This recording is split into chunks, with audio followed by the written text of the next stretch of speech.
Well, hello there, friends. Welcome. Good. I guess, we ain't done this in a minute. Let's try this. Good morning. It is January 14th, 11 a.m. Central. We're hanging out here in the middle of the U.S., middle of North America. It's a little chilly outside. We've got we've got some an amount of snow. It's not kicking our butt too hard, but this vacation going over to the East Coast for a bit. Warm. It's gonna warm up like 30 degrees, and I'm super excited for just a little bit of warmth. But where are we at today? What did we do yesterday? What are we gonna do today? And also, what did we do yesterday? I said it twice because it happened twice yesterday. Probably not, but welcome. Hey, so if you've been following along, we're we're learning to draw. We're not putting down fantastical pieces of art. We are taking the art journey for ourselves. This is something I've tried to do many times in the past, and I kind of always lacked the discipline to continually put in the hours.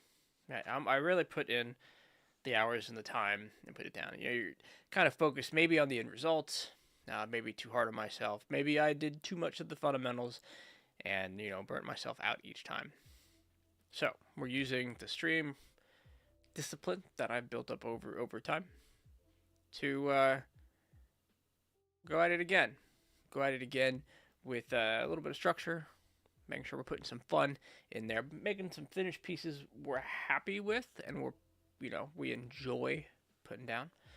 We put in another what I would consider the best work I've ever inked and sketched out to paper yesterday, and that was a huge amount of fun.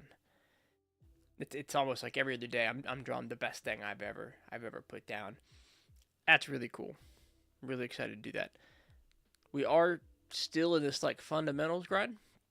We've got a whole bunch of sources we're kind of following, sticking to. I'd say one of the weaknesses at the moment is I can't just sit here and burn through some of the courses I've lined up. So we're drawing during stream, watching copyrighted material off of stream. So I'm in the early stages of a new Masters Academy course.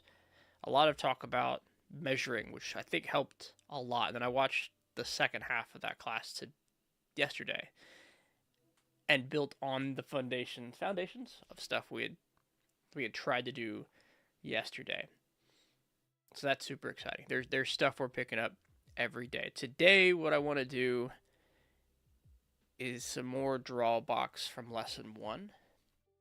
One thing I'm probably never gonna have enough of is getting good line work, getting good ellipses. Right, I need some of that time. Now we're gonna do a little bit of warm up with the first homework assignment from the first section of Drawbox, which was like trace a line, dot the boxes, and then I want to move into their second set of homework assignments, which is superimposed. No, that's the wrong one. It's table of ellipses and planes, and the funnels exercise. This is a lot about lines, good lines, ghosting good lines, taking my time, and making sure the lines are rehearsed and smooth and comfortable. And they're getting better every day. But you know, let's get a little bit of grind in. I guess there's two ways to approach this: is make sure we're doing similar exercises to what we're going to do for a good portion of the morning. Doing these every day in a warm up. So we're always going to get them. And years from now, we'll have thousands of lines, hundreds of thousands of lines to practice. But then a good day like today, where we really spend the time putting in this focused study.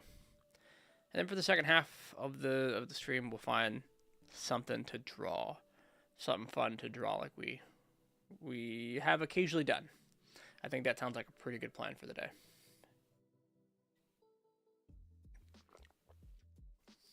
I mistimed my coffee. I sat down like 40 minutes ago. 30 minutes ago, and I've got 30-minute cold coffee. But Cold-ish. We'll be fine with it. Until we're not, and then we'll go get more. So, we did some stuff. Nothing fancy to show off. Just haven't taken it off the board yet. Just kind of get my workspace, my art pit kind of set up here. I had a thought. I wondered if maybe I could change it up a bit, because this comes perpendicular to my computer and my desk right now, and I was wondering how much I could afford to squeeze out like this and still be able to be, you know, heard and still see and get a better angle on the monitor on the left here, so I could put posted works up. We're gonna try this for a few minutes. I don't have as much access to my desk, which is where all my pens are. I don't know if it's gonna last very long. In fact, already seeing some concern, so I'm gonna go ahead and rotate back. I think it's a good thought when I don't have, first off, this camera. I can swing it away when I'm not on stream, and then it doesn't block my line of sight. And then, as we mentioned, access to my desk and my tools I didn't really have. So here we go. Kind of blocked in again. Get a little bit of coffee before we put our nose to the grindstone. What did I call this? Shapes and Draw Box. Yeah, Shapes and Draw Box. That's our stream today. I did save that, yeah? Hit that save button on that title. Yeah, we did. So we'll start with the warm-ups. Pull up my warm-up notes. Probably draw a box warm-ups for this. Bring in the good, very basic Sharpie Ultra Fine line, which is, for the price point, great. I do love this. Maybe I'm bringing this down to a nub. Feels like I'm bringing it down to a nub, but I don't think we're going to get a good focus on that in the camera. We're not even going to try. It is a shame I'm working the way I am. I've got the good camera on the face. On my face. I would much prefer good camera on the paper. But the cables don't quite work out like that. We're not changing everything around for it. Oops. Get your finger on the ruler. I am thinking about a new ruler.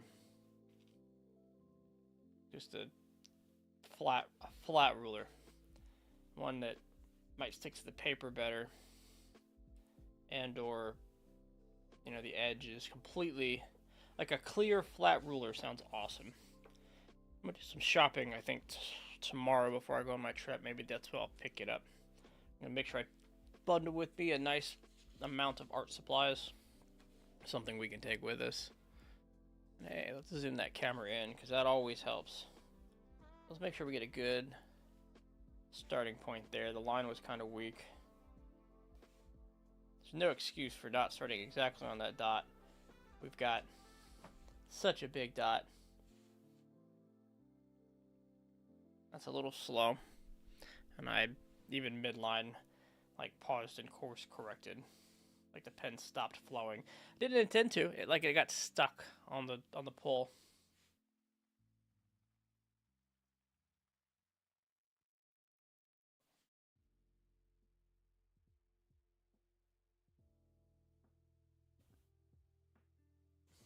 Not too terrible.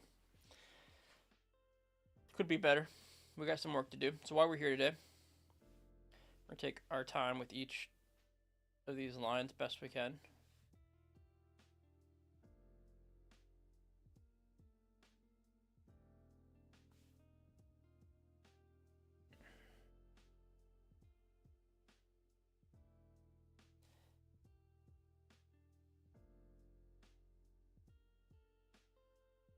Now, a little messier, a lot messier there. I'm going to save the big line for last. I drew it first because it was on my mind, but it's not where we're putting our time today. We got the music going, and I've just got the wrong speakers on. There you go. There you go.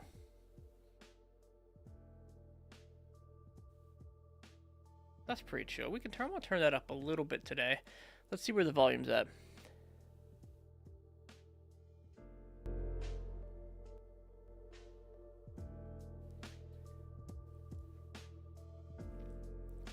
Let's see if we get a feel for where that kind of bops around. Louder for me, maybe quieter for y'all. It's always hard for me to find just the right volume level for what we're doing. And I think maybe the volume slider isn't wide enough. Can I fix that by making the screen wider? And I'd love to see numbers here, but I guess the YouTube music player leaves much to be desired. Make sure we're live on all the places we should be live. Awesome. Ooh, marked my hand again. See, it just kind of flicking around. Now this, I don't know if you remember, this is when I stabbed the hell out of myself the other day. I wonder how long that mark stays there. Have I tattooed myself?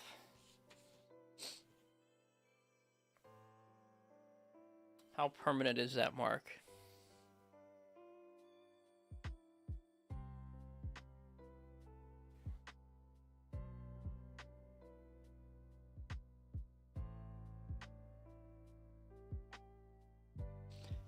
That's a fun one. Let's try again.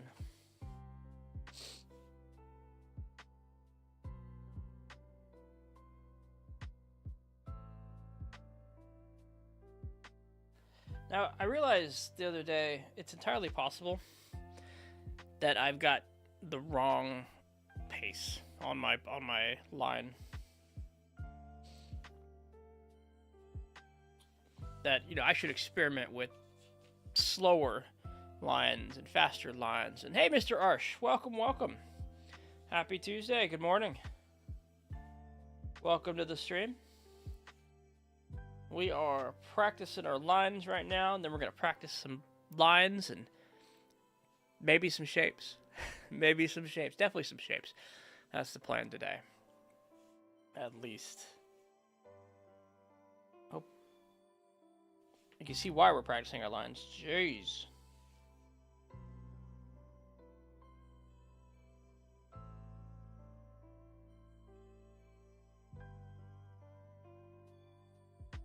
There we go. A little better at the end there. Oh, I'm Casey. What about you, Mr. Arsh?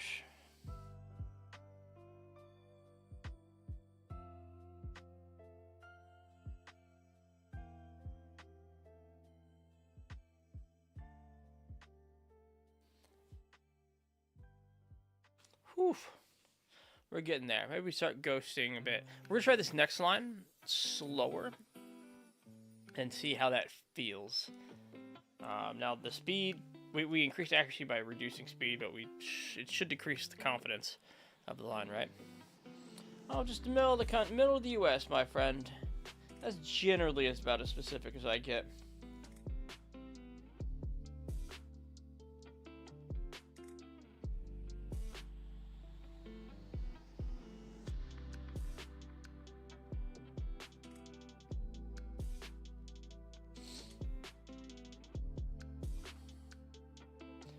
I'm going to try this speed with the dotted exercise next.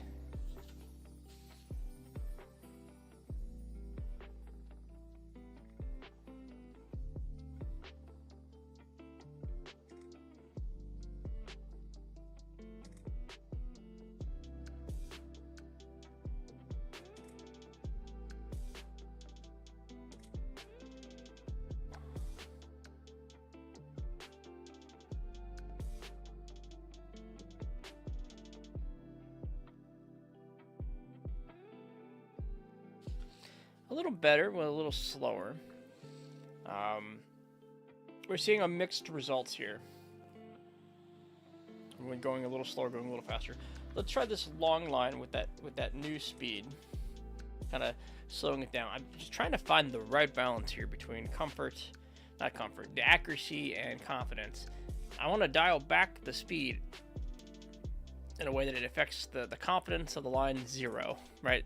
I think I'm going so fast that I'm getting the confident lines that I would get going slower, but I'm giving up a lot of the accuracy. But as I asterisk disclaimer before, this isn't wisdom of an expert. This is as I understand it, and we're learning. So take what I mumble with a grain of salt.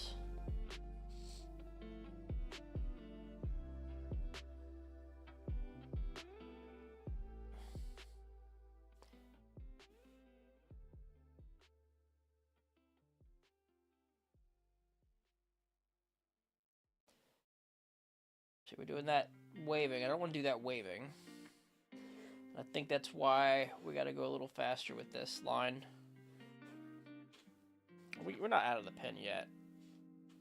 We're getting there. I'm gonna drain the hell out of this pen. I've got like 4 more, but if I give up on this one like halfway through, then well, then I only get half the use out of all my pens.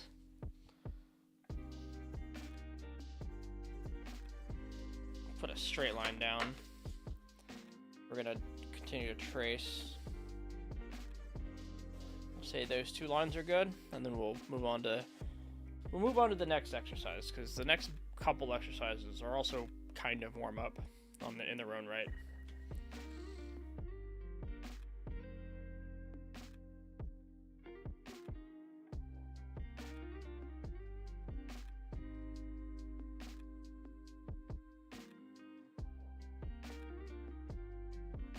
I mean, that one felt good, but it's also a nice short line. I guess it's nice. It's coming together.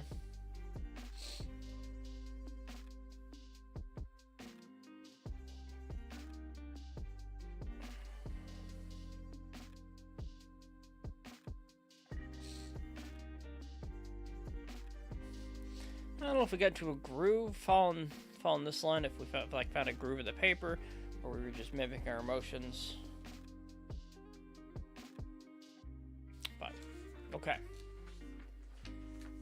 So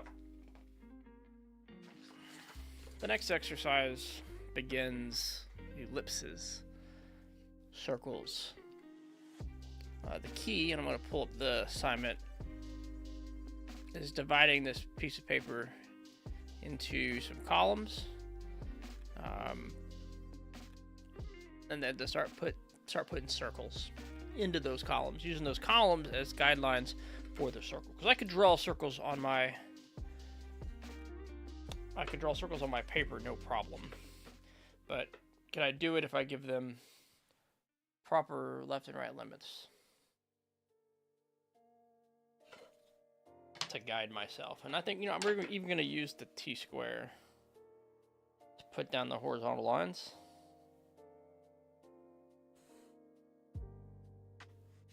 So having good guidelines will go a long way. Back here, let's do a horizontal. There's just a couple horizontal lines, but let's do many vertical lines, different sizes. We want about 6 columns.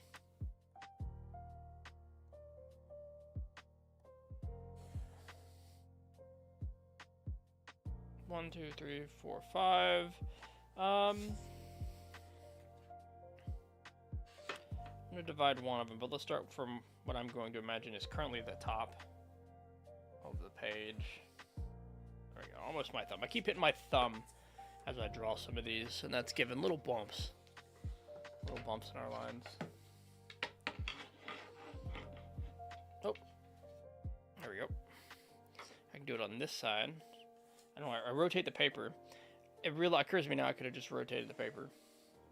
But let's get a kind of line that only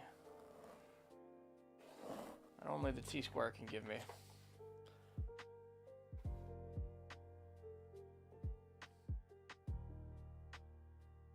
Such a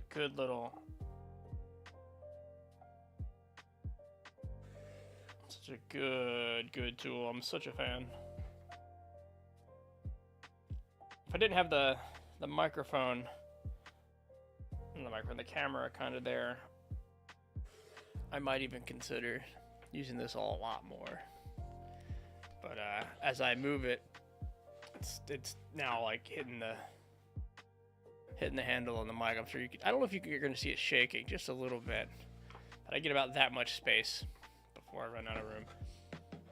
I really don't need to be keeping it on the table either. It like sits here on the edge of the table, so I could easily reach it. Really, I should like put it over here out of my way, but there it is anyway. Just hanging out and chilling. Okay, so let's take a moment. Let's talk about this. Drink some coffee, which, you know, just a nice way of stalling and putting no lines down. Oh. This page even got a ruler recommendation. That's nice. A Westcott grid ruler. That's something I like. This ruler is not bad. You know, I picked it up. It even has the word art on it, right? But the way there's this metal on the side to make sure you have a straight edge, while providing a straight edge, also creates this gap on the underneath and on the top that I'm always kind of like getting an angle with my pencil under. And some lines, if I do it right, I can see the pencil. Sometimes I can't like see the mark until I move the eraser, and I would like to just kind of make that a flat edge. If I could get the metal without the, you know, just something that lies perfectly flat, I'd feel better about it. But luckily, that's not an expensive art supply. What's that, like $4? What's this recommended Westcott grid ruler over here cost? What's this? I'm gonna guess $6. $6. Nice. Sorry, we'll go shopping tomorrow before the trip. Let's get some circles in. So, the idea here is we take our time, we ghost the ellipse, and we're aiming to touch all relevant lines all grid lines that we've made up, and the ellipse before it, right? So let's see what we can do. I think it was like no more than two passes over the same circle.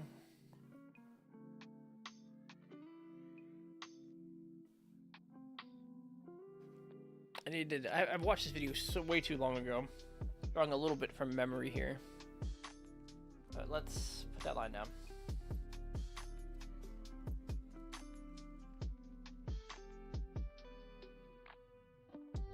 Okay.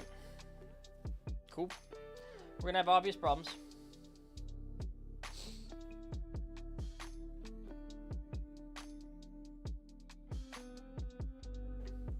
Adding lines doesn't help it. Oh.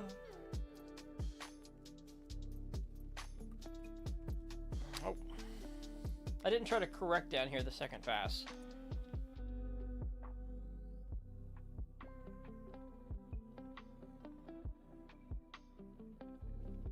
Maybe we should try to, and here's what we're gonna do next time.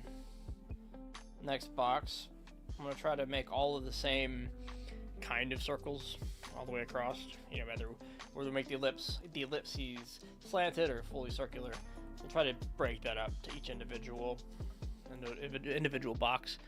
Like in this one, let's go ahead and do this diagonal here. Let's give ourselves a little circle to bounce off of.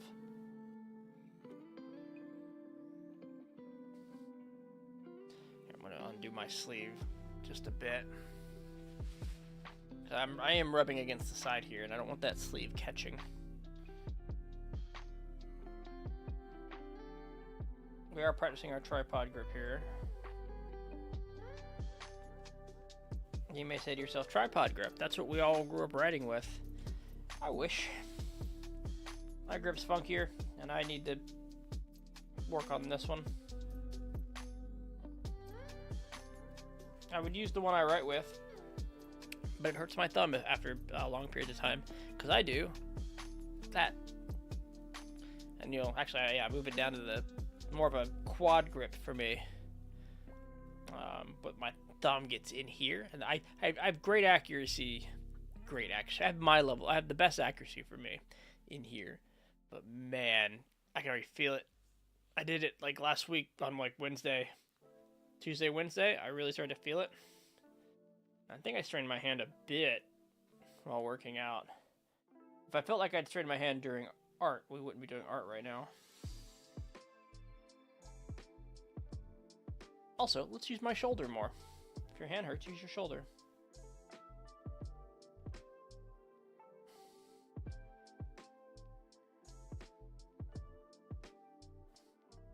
Some of those feel better, some of those feel worse.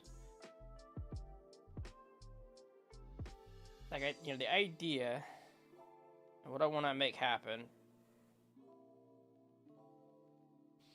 is closer to that.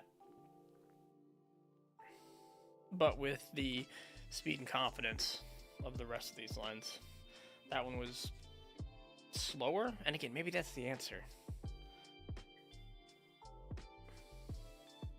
Alright, let's do kind of a vertical circle, oval, thin but tall.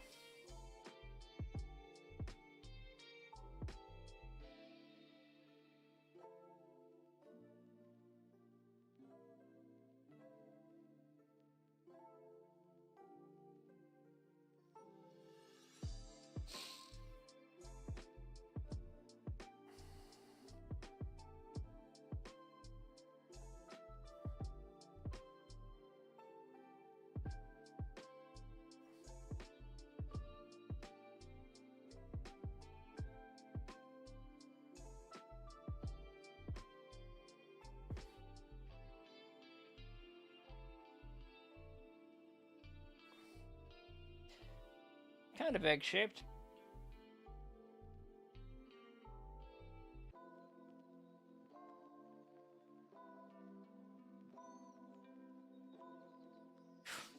That was all wrist. I can see that one. Alright. So, let's do big circles. Big circular spheres. Even on the sides. Symmetrical.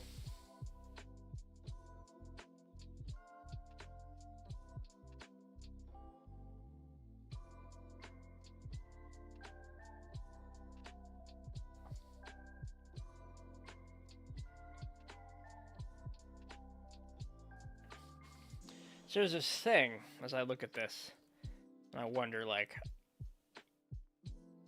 how good is good? Like, is that line there close enough? I see it overlap. It goes past it a bit. You know, this line touches it, but it does go over. Like, this one feels like my best circle. You know, but it's wobbly, and you know, how accurate can I expect to be able to, you know, hit these lines in the future? If the answer is perfect and you'll be able to do them perfectly, that's why we're here. I guess we're here regardless of whether or not we can do it perfectly down the road. We want to get better. Positivity. But just curious about the reality and what I can expect for accuracy. What I should expect.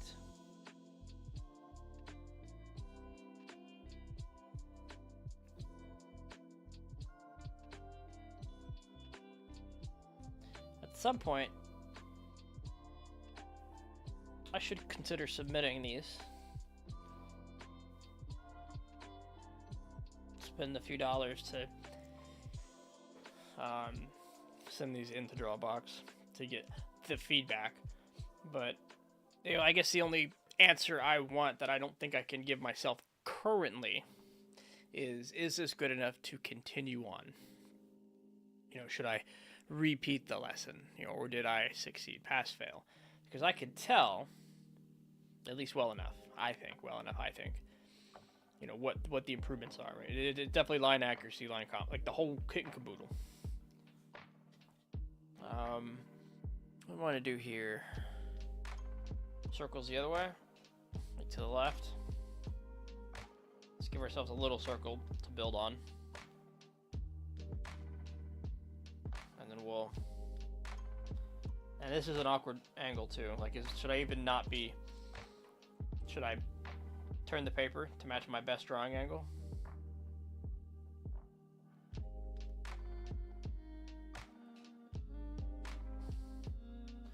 Maybe a little slow.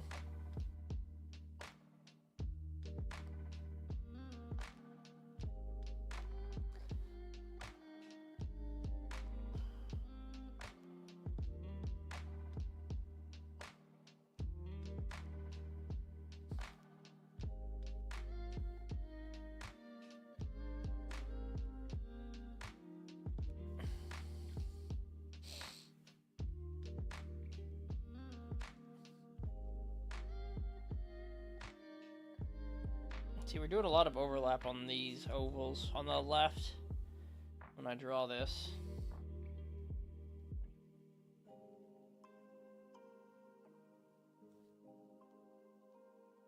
We'll fill in some holes later. Oh. Well, hey there, Pluvium. Good to see you. You actually stopped into your stream last night, and I was about to say, hey, hello, and then you said, oh, it's been about 2 hours. I think it's, you ended the stream. I didn't catch the end of it, but I got there I didn't catch all of what you said at the end, but I got there, and it closed. Looked like a fun painting now. It looked really nice. It is the grind. It is the grind. Definitely with yesterday's piece, I learned a lot about. I put into practice some measuring stuff I had learned. I was really happy with the result, but hey, the line work could be better, especially the curves. And I think this is one area I'm very happy to know that putting some grinding and some work into is gonna help me. All I was saying is I caught the end of your stream. I was like, oh hey, you're streaming. I opened your stream, and then you turned off your stream. Like 5 seconds later. My timing could not have been worse.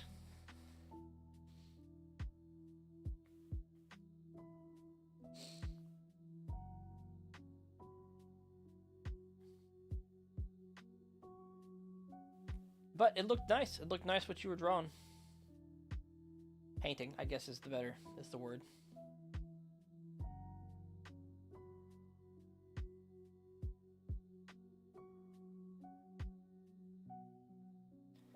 Curious to see what some of those shapes end up shaping themselves into.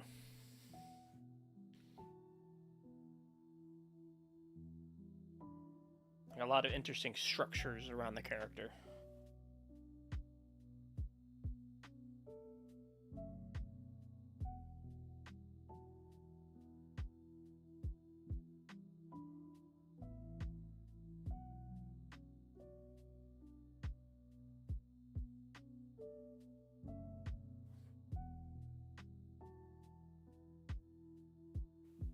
Yeah, definitely have some gaps up here. Let's fill in with some small circles while we're at it. Still working on it. We'll take a few more hours. About how long does it take for you to start and finish a piece? Do you have like a steady enough workflow to say like, hey, it usually takes 5 hours. Hey, it usually takes 10.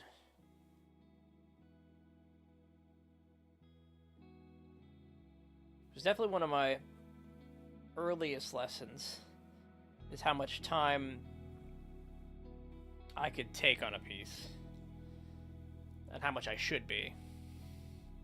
10 to 16 hours, nice. And it's a study.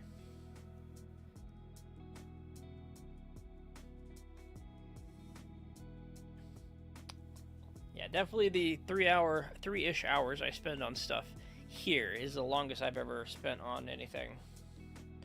And I imagine as I get better and progress on this journey, that time will increase because I'll know what to do with those hours.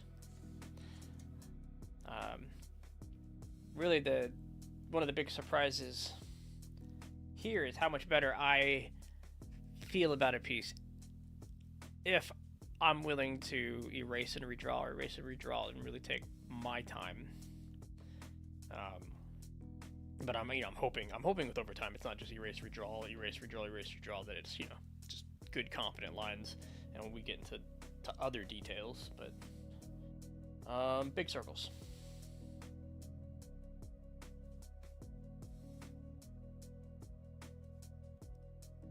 Big sloppy circles, apparently.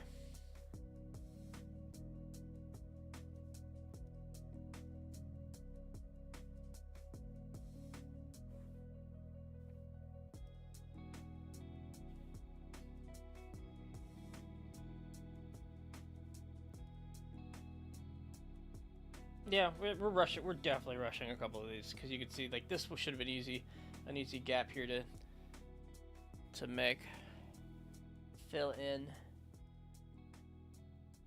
Well, that's fine.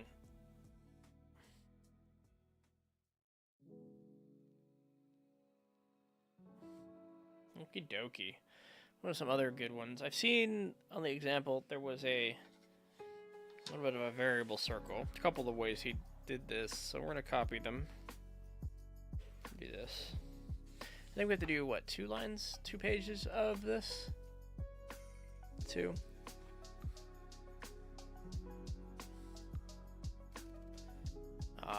There's much more. Yeah, sorry. This is more just motor function training. I wouldn't worry about it too much. You get those drawn normally too. That's fair. That is certainly fair. I also figured that, you know, doing some of these exercises as warm-ups over the years will also have an impact. And I keep seeing that camera artifact, that whole buzzing on the screen. I really don't have a good excuse to replace the camera. Or at least not one that I can justify. But that sucks a bit. Anyway, yeah, I concur. I think I was saying earlier that I think I like these. I like putting the time down to really do these kind of projects.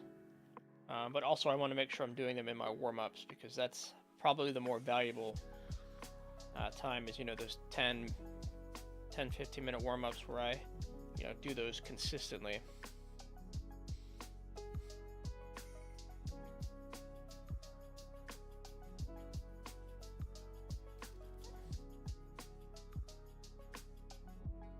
Gotta hurry up before I get too old. My hand might start shaking. I might start losing all those, all that hand-eye coordination I built up over the years.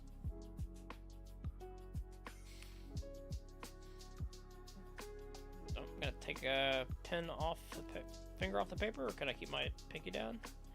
I'm kind of trailing with the surface here. Probably should find something else, but maybe a nail.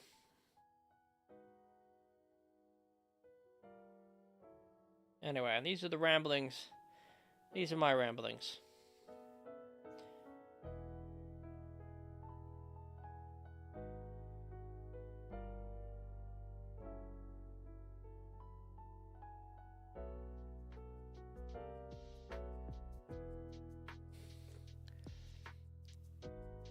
I don't think age is too bad with drawing, as long as you're willing to learn. You're 30.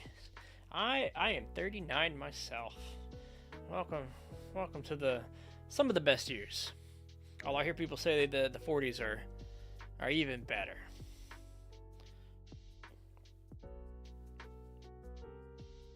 Or maybe that's just something we tell ourselves as we get old.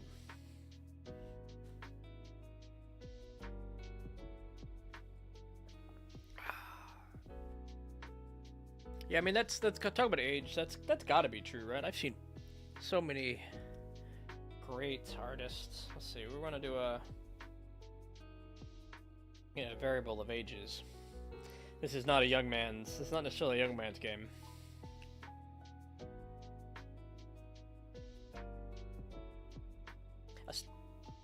Aside from the the interesting, don't start when you're 39 bit, or I guess do.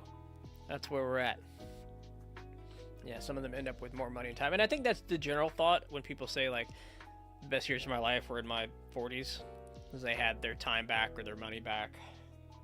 Or they finally had money and they finally had time. Maybe it's, children going to college and leaving.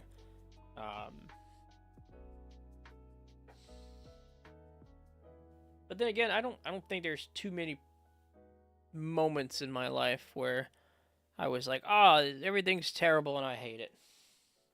I think I need to start here. Oh, we're in a mini circles that. Like, my 20s were fine. High school was rough. I don't know. My 30s have been fine. They've all had their highlights. They've all had their... there's been downsides. Bad years. Bad months. But the whole of it has been pretty good. I think I've been pretty fortunate.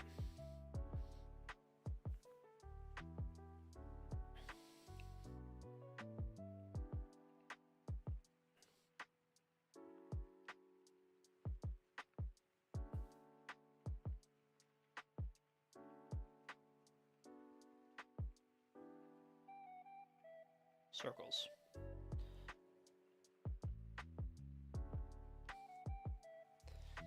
There's definitely some circles on that paper. They exist.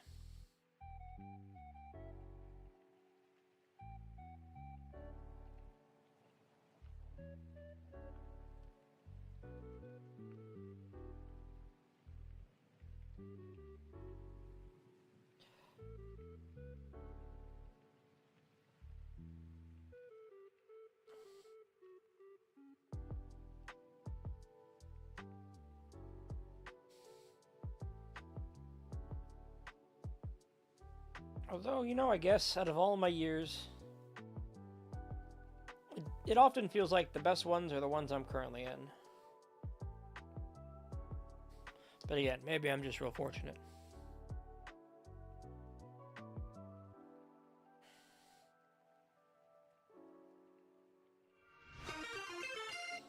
I really should find a way to turn that down just a bit. Hello there, back to back 69. Thank you for the follow. Hello, hello. Hope you're having yourself a fantastic Tuesday. I would say afternoon, maybe morning, depending on where you're at.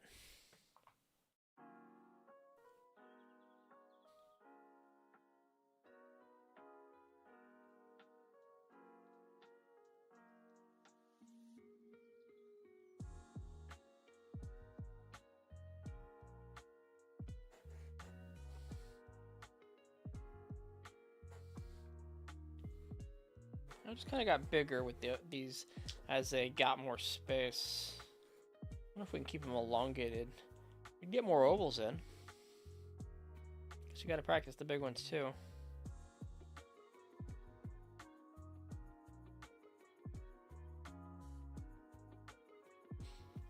How are you? I'm doing pretty good. I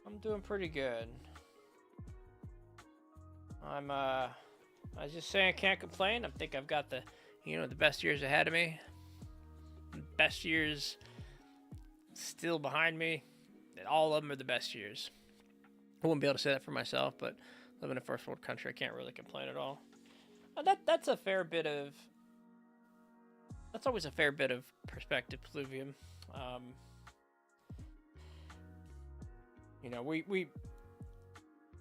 It could always be worse.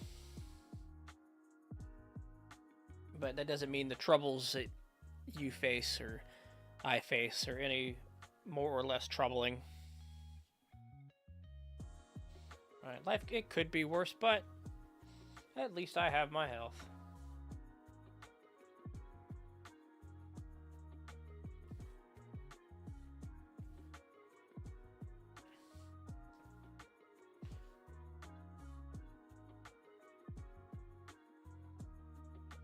Just want to put so many circles down with intention here. Where am I from? Middle of the U.S.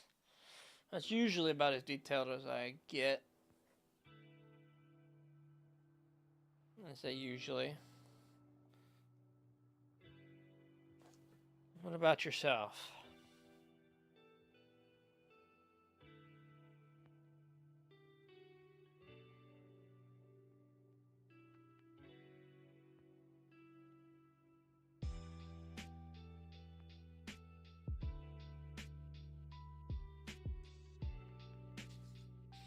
That feels almost full of circles. There's some holes. There's some good holes in here. The small ones feel good. They feel easy. Big circles feel wibbly wobbly. But here's what we do.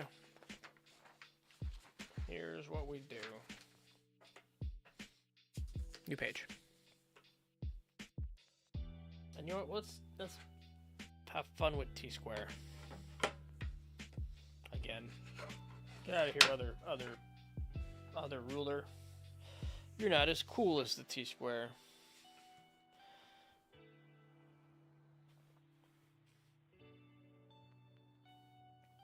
Alright, we need the border on the top and bottom. We do need an outline. Like putting some life into this marker. I want this thing to die on me, like really, really die before I swap. Oh, well, where'd that line come from? Come on now.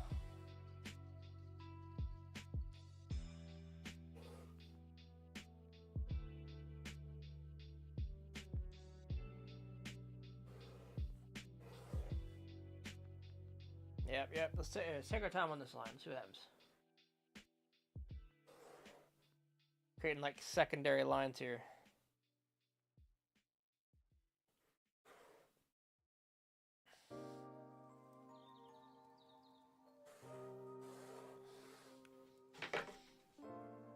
Oh wait, no, don't move the square. I don't have really room to place it on the top. We move the paper.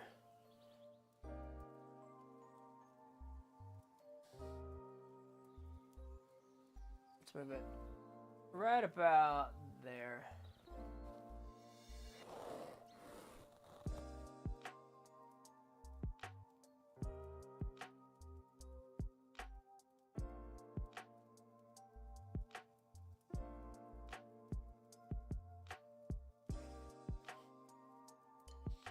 I ran out of like room for the pen to exist in that space.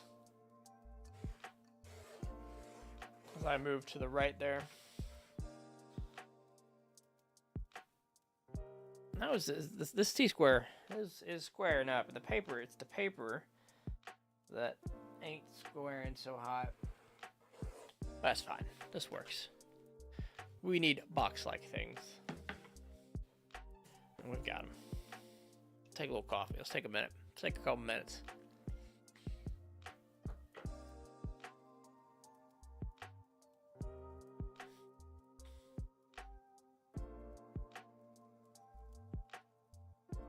Actually, let's take a real couple of minutes. It's time to refresh this coffee. So we will be right back. Just a couple minutes. Not even going to hit the BRB on the screen. You know, let's hit the BRB on the screen. How about that? Because we're going to be right back.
Okie dokie.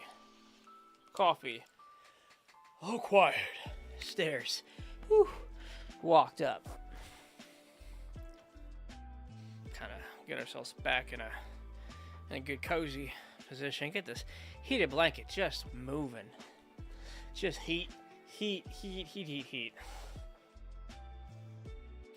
And let's get some more exercises done. One down. What's this? 5 pages today to go. 4 pages. Looks like the ellipses and planes is going to take us the most time. And at least we're going to get the ellipses practice, but we're also going to get that, like, trace the dots practice. Good straight lines followed by circles. So, here we go.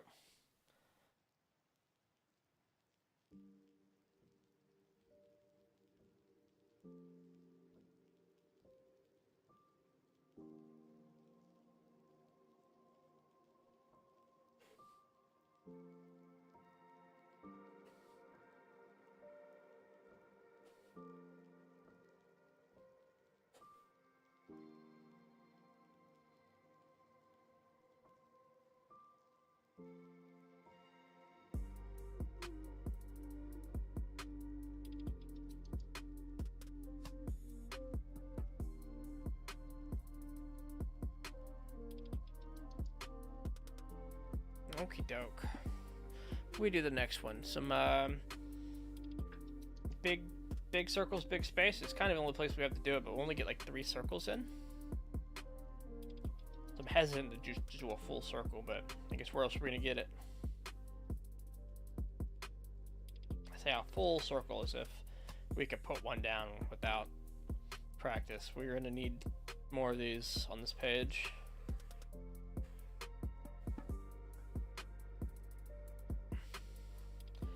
You know, as I do, I usually get an art question. I get an art thought, and I've got to, you know, go into Google, see what the talking points are, see what people are saying, what their opinions are. I'm genuinely curious about some stuff sometimes. And while I was doing a measuring class yesterday, and you know, kind of fully breaking down that measuring with the thumb or the pen and the angles and putting it on the paper, framing the target, lots of stuff. We ended up, where's it at? You know, drawing out a bottle, kind of, by doing that.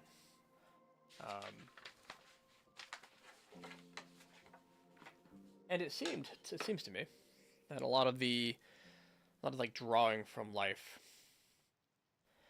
is about capturing and framing and measuring out the subject, which is, you know, also something we're doing a little better in like yesterday's drawing. That helped a lot. So the question starts to form that with all this measuring and lining up and getting just right, the goal would be to, I guess not the question, we're still working our way there. The goal seems to be you know, slowly have to measure less to gain an intuition for these things over time. Speeds up the process, but measuring builds those observational skills, and those observational skills allow you to intuit better later, I think. Now, the number of tools available to measure, like the next class was side by size. It's like they had instead of looking at a distance at an object, they had the subject directly next to the paper, and they would step back and they would use a plumb line, vertical or horizontal, and they would lay out up and down, you know, vertical and horizontal lines on the paper where all the major parts of the face were, then some angles to get the angles, and you know, they were doing a bust. And so, all right, so now we've got, like, we're drawing physical lines that really help frame the subject. There's so many lines on the paper that it led me to the next thought, which was, you know, why aren't we like projecting or tracing these objects to get these lines better. Where's that line? It seems to be the more tools we use, the less we're learning, or less we're intuiting, not learning.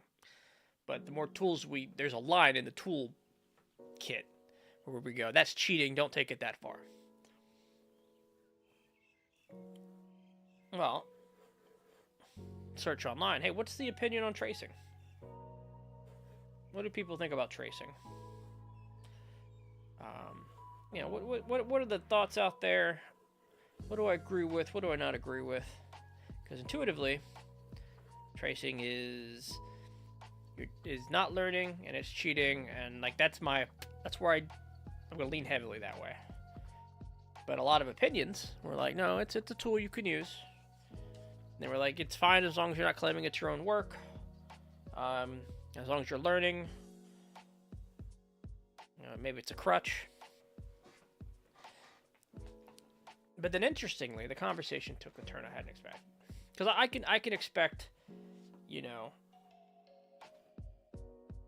the good conversation between tracing's a crutch, or, don't copy and post somebody's work, then save it your own. Like,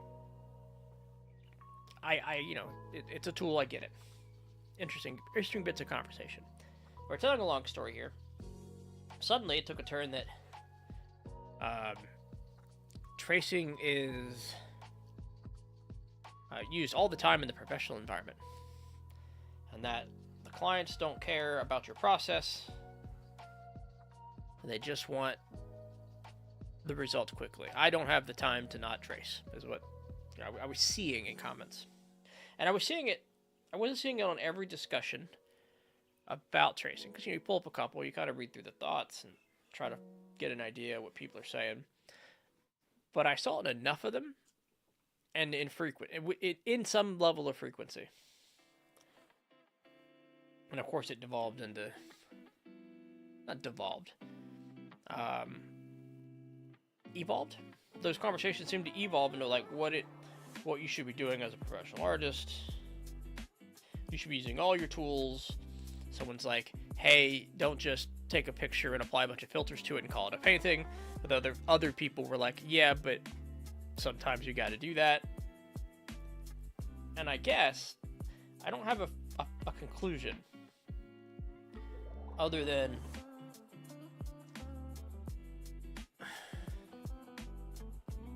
do I have a conclusion? Is there a thought here? Because these are thoughts of somebody from the outside looking in, or from the beginning of the journey looking in. And I think I ended on one really good comment. And it was, while all these things may be true or not true, the more we rely on these as artists, the more our work will be devalued.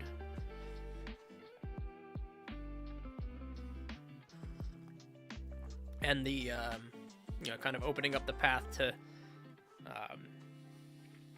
replacing artist AI route. Right? Because if the artists are just using all these tools to skip the art, I don't know why I'm doing a bunch of these circles. Let's do it this way. The question is, why pay them, I guess? I thought that was a real interesting comment that built on all the discussions I had seen. Now, from my own perspective, I'm doing this for my own enjoyment, my own sense of accomplishment. I don't think I'm ever looking to get paid here or commission anything. We're here for a journey. So I don't have any personal skin in that last bit of bag. But I was surprised at kind of the ebb and flow and the conclusions of kind of this search about tracing. How many tools are too many tools? I have conundrums with the ruler. I want to be able to draw straight lines without a ruler. I think the straight line tool in Paint Studio is a step beyond the ruler. I don't know if I'm being naive yet.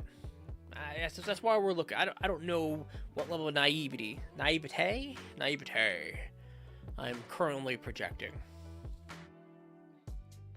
Maybe a lot, maybe none. Maybe I've got the right of it.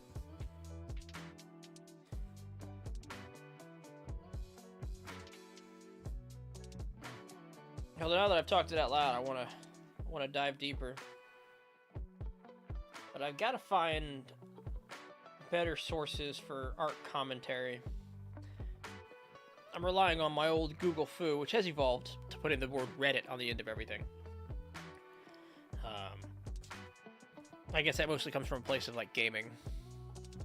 Oh man, I haven't had to block a bot in ages. Look at you.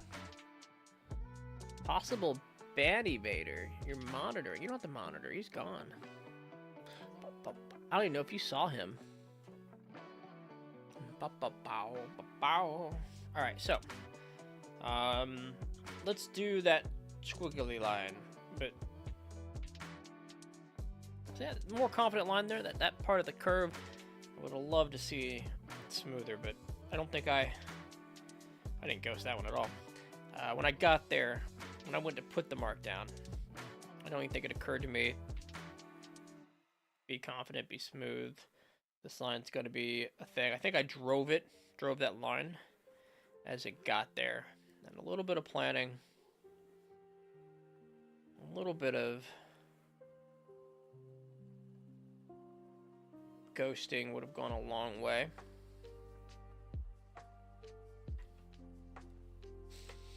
Alright, let's go back to vertical skinny lines. Oh.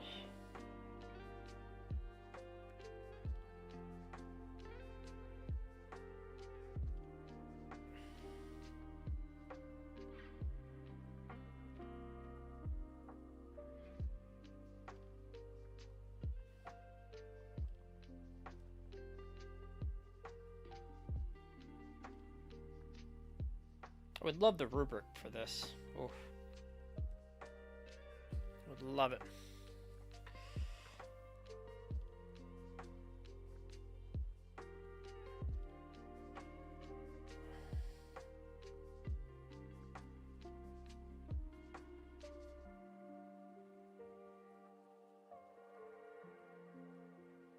Let's see. What other interesting bits? We'll talk about our journey out loud. Talk about the things we read and the things we come across out loud. For those who may not be familiar with my ramblings quite yet, I don't often speak from a place of authority and knowledge. I can, and there are some things I will. I like to speak, and I would say discuss in an exploratory manner. In a method in which I get my thoughts out, I form them, I shape them, I reform them, I bounce them off other people. It's been said I argue a lot, but that is true. But I like to think it takes this form. That other people may disagree with me. I may just be a person who argues.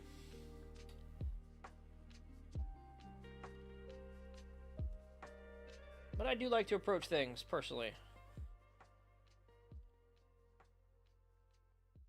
with a learning mentality.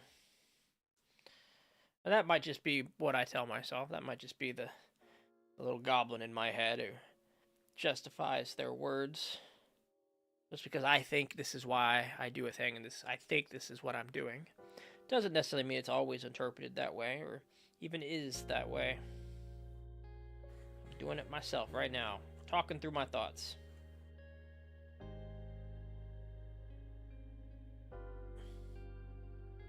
Engaging with myself.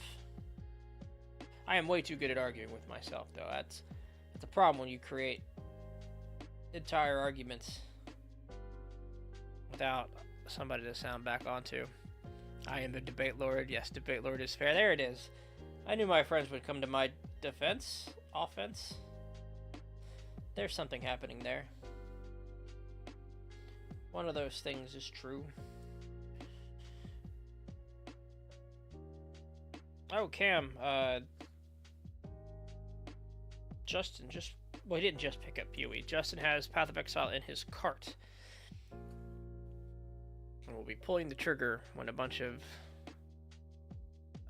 CSGO weapons sell, which is a fantastic use of old CSGO skins that have recently gone up in price. Oh. Might be an excuse for me to open the game back up again. I've been kind of not feeling it.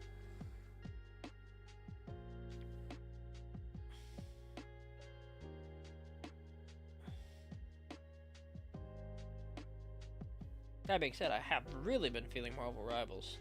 That game has landed for me.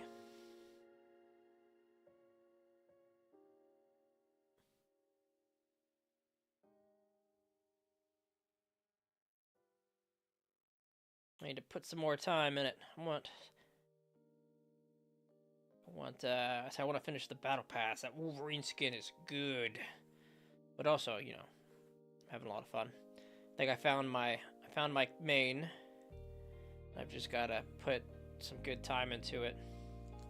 There we go. Did we finish? We finished 2 pages of Ellipses. Nice. Saving for the big patch coming up. What are they patching? What new content are we hoping to get? 4 pages, right? Only 1. Nope, just 5 pages. Okay, so 2 pages of Ellipses in Planes. Ellipses in Planes is gonna be it's gonna take a minute. So we're gonna redraw those planes we drew on the first day we were doing Drawbox, but then we gotta put circles in them. Which, that's not a lot of circles, but it's a lot of lines and setup. Lots and lots of quality of life stuff. Good to hear. I did see that there was a big announcement, and I hadn't watched the video yet. Like, I saw there was an announcement, I saw the normal people reacting to the announcement, so that was all super nice to see. How often for you all is the screen flickering? I catch it out of my eye sometimes. Like this camera right here, this little sucker.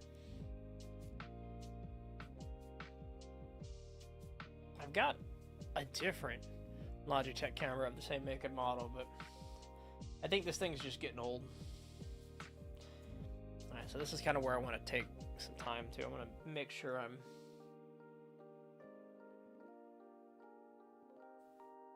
being good with the lines. Oh boy, ink, come on, ink. That's fine, that's a fine line.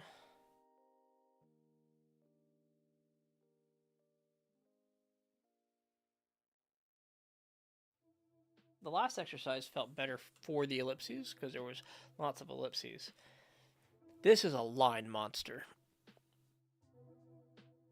They don't have, what do they have on there for boxes? 1, 2, 3, 4, 5, 6, 7, 8, 9, 10, 11, 12, 13, 14 boxes. They went about 4 high, 4 wide-ish. There's some, you know, couple missing from a real 4x4. Just in the example. Can we get good, solid lines for all of these pieces?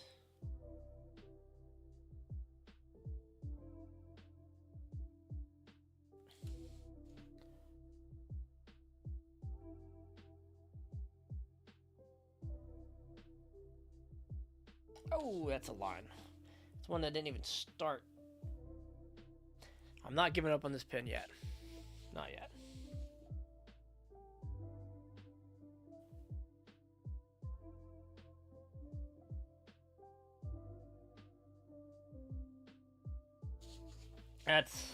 That is a thing. All right, let's move away from the edge a bit. Let's keep our tripod grip. Let's increase some line size and make a awkwardly shaped plane. I think that's part of this is just Yeah, we could draw circles for days, but the more we can, wait, did I? So did I do the planes exercise wrong this whole time? Or did they just add a horizontal and a vertical line? We're just going back. We're going back to check. Ghosted planes. Now look at that. I have been missing this part of the exercise.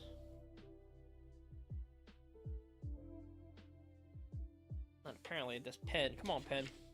We're gonna fill this page with lines real quick. We're gonna need to make sure this pen's good. All right, let's do some. See, I can see it. I can see it dying.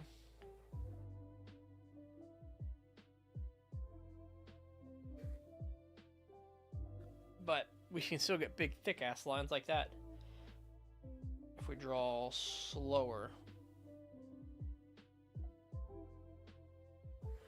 But as soon as we start moving quickly, I think that's just the pen, though.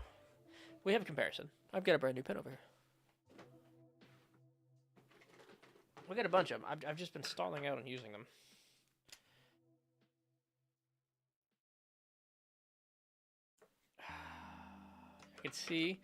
I can see the difference in the nubs. All right. Retired. How do I mark you as retired? Do I mark it? I think I just throw it. Tired. Okay. New pen. It's been too many days of that questionable mark making.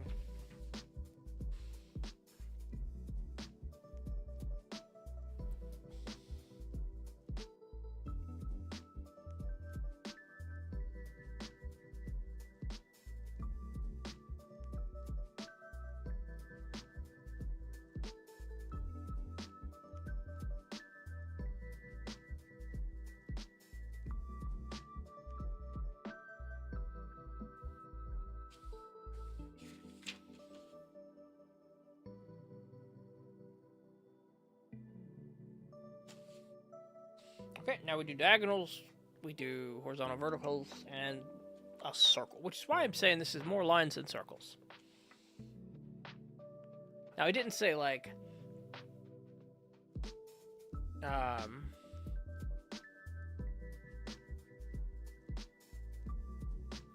wonder. Yeah, they say do it from the beginning, just like the ghosting exercise. We start by playing at the market. Just in case they were like, oh, by the way, just grab your old page. Wait, no. Also, like, did they say that?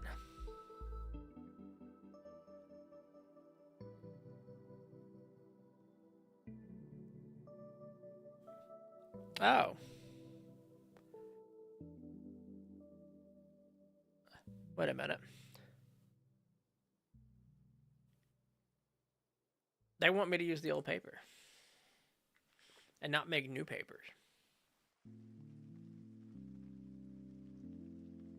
Which is wild, you know, because if I ever want to, like, submit this homework, I don't think you can move on to the next piece without submitting the first piece or maybe the lesson.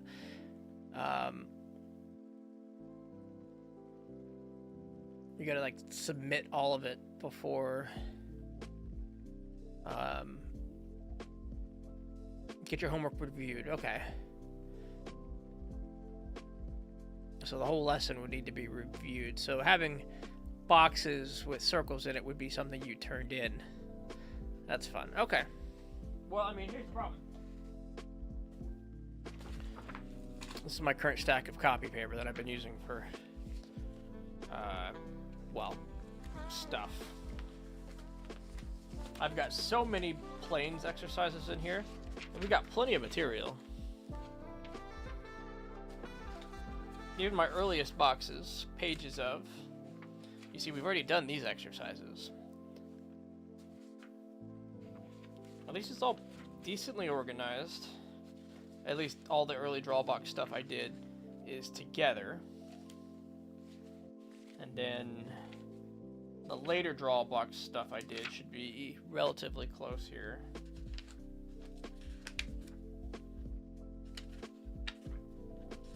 Relatively close to the front.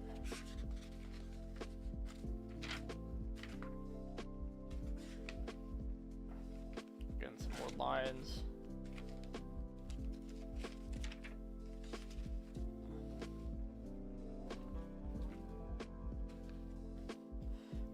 We did these recently enough. If I put anything that's submittable in the back, we can find it again later. There we go. They just want 2 pages of this?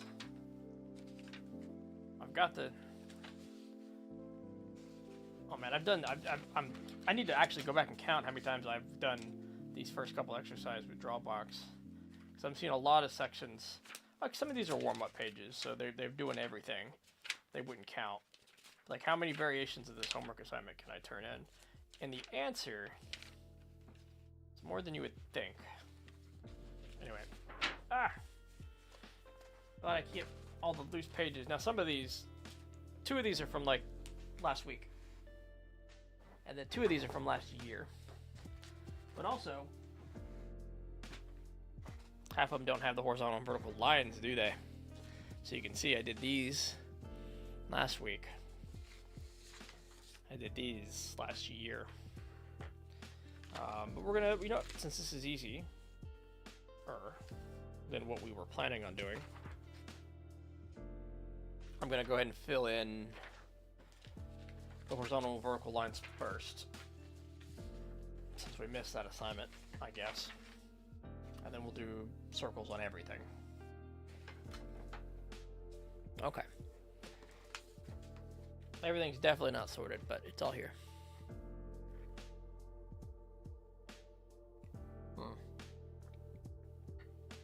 Oh, shoulders are a bit shouldery right now. Shoulders are a bit shouldery. So, we put, I guess, a line on each side, a dot on each side. We look, we ghost it.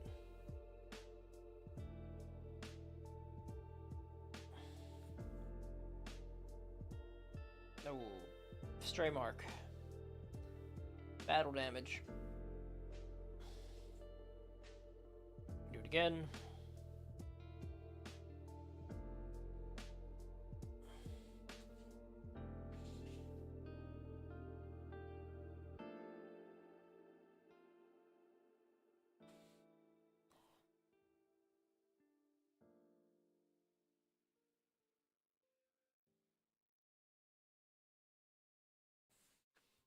That felt like a good line. That one felt good. I'm not gonna lie.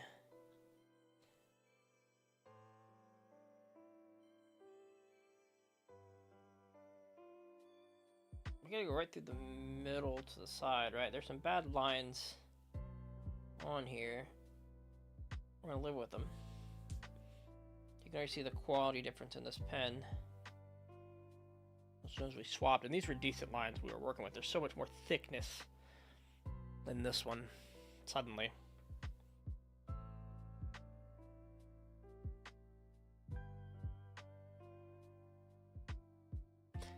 I learned to stop. Good line though. We're over drawing the line.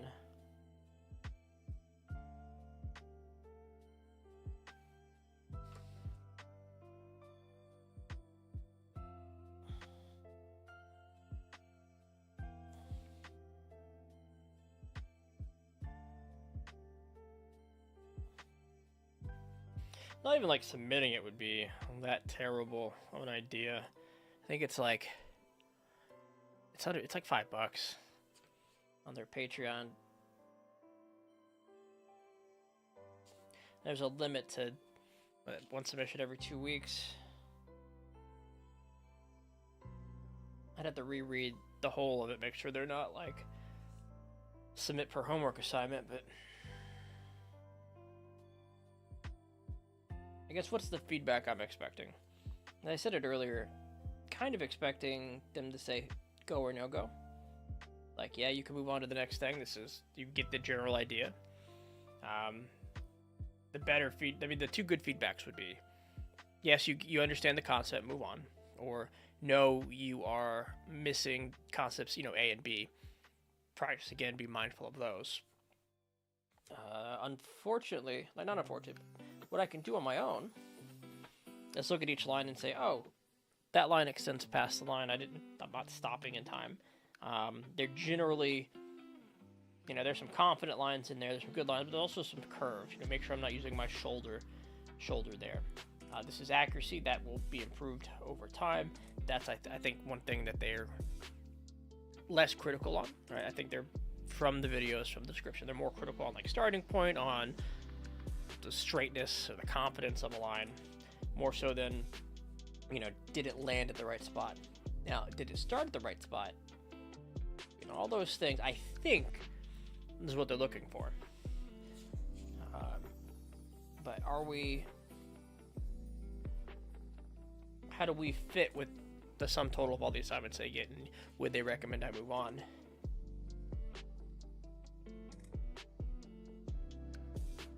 Is my question.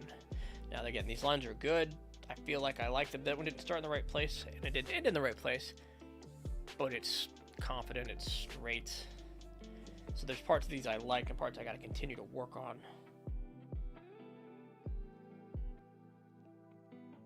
When we get to the ellipse, that'll be where the lack of confidence comes.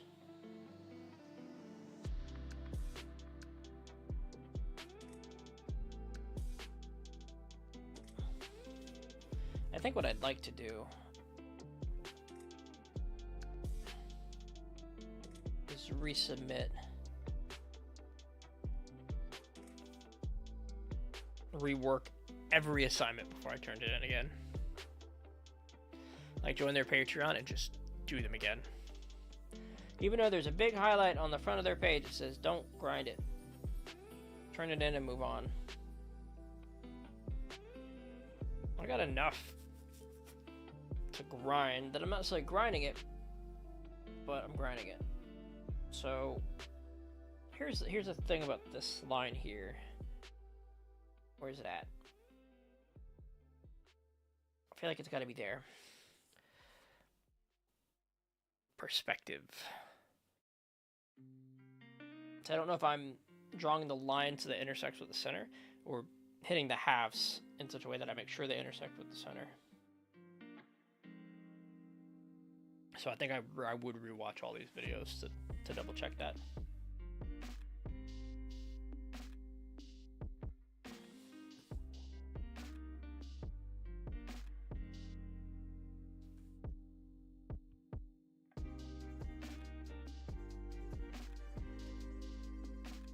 Because all these are hitting way too dead center. It's way, like, these are way too close to the center. Like, there should be some variance here because I'm bad. Like, for example, this line does not connect. And so this is not where the center should be. I drew it there because it crossed over, but I did not consider, where the actual halfway point was. And I don't remember how they blocked that out if you made that mistake. Yeah, see, the line feels great. Let's fuck these up with circles. Are you winning, son? Hey there, throped wizard. Art roped. What's up, friend? Hey, we're winning because we're drawing. We're talking a whole bunch of our thoughts out loud. We're getting some good line work in, some good shape work in. We're about to fuck up some line work with some ellipse work. Nothing to complain about here. Nothing to complain about here. Now we need to ghost these. We want to find these edges as well. I don't know why I'm ghosting. That's not the direction I do these circles in. Ideally, they connect at each of these points. Probably want to make sure we do that circle like twice and not cut it off there, but it's alright. Out of all the circles that got circled, we'll start in the corner.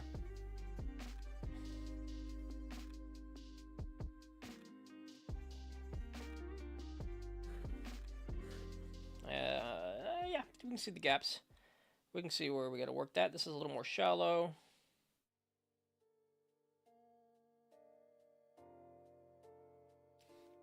That's a monstrosity. We're going to have plenty of those. This one especially.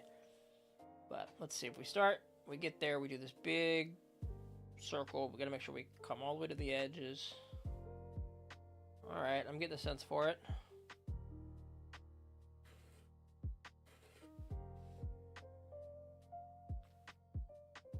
Right there. Yeah, you can see we definitely extended the bottom. That's fine. Next one. Now this one's a bit skewed. It is still an ellipses.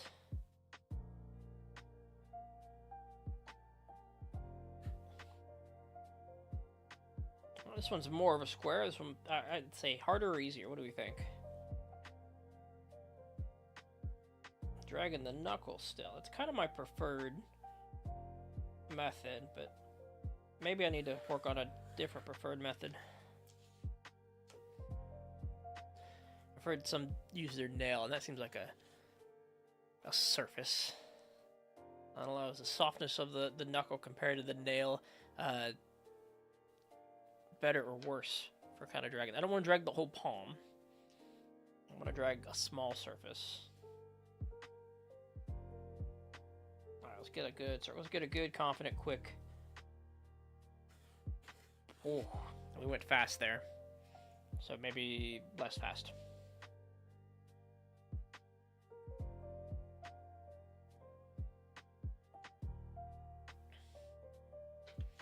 Tiny is easy, right?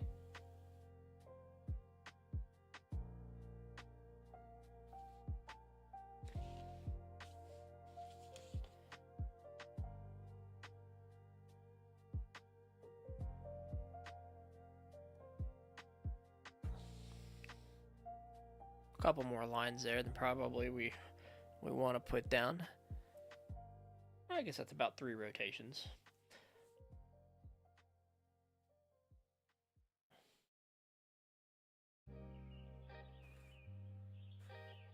Well, that one felt great.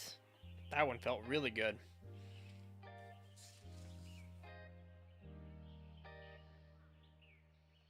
For those of you who are just tuning in, hello and welcome. I'm Uncommon. We're learning art. We're learning to draw. If you're here for the pretty sexy, beautiful, photorealistic art, come back in a couple years. It's a journey. We're starting the beginning. And we are broadcasting it mostly for my own discipline and benefit. That being said, love to have you here for the journey if you want to be. Having people to echo my thoughts on is always good. Echo my thoughts off of and onto and back at me. Anyway, to hear words said and replied. I can't tell if this wording sounds rude or not, but I'm genuinely just curious. Have you been working on any art stuff?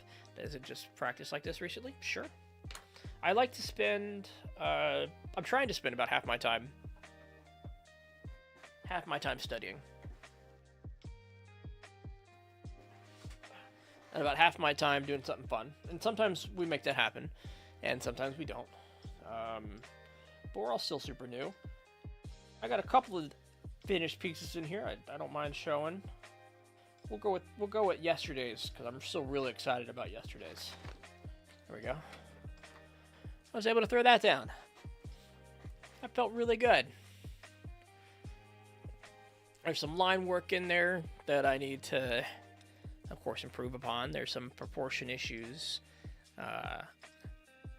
There's some shading and hatching that I don't completely understand, and some of it was just copying, and some of it was trying to interpret. Thank you, I appreciate it. There's a mixture of things in here. Usually we're on study for the first half of the day. We've got some boxes. We've got some shapes. We're trying to work out perspective. We nailed out a pretty, I guess you can't still think, a pretty fun Ichigo last week.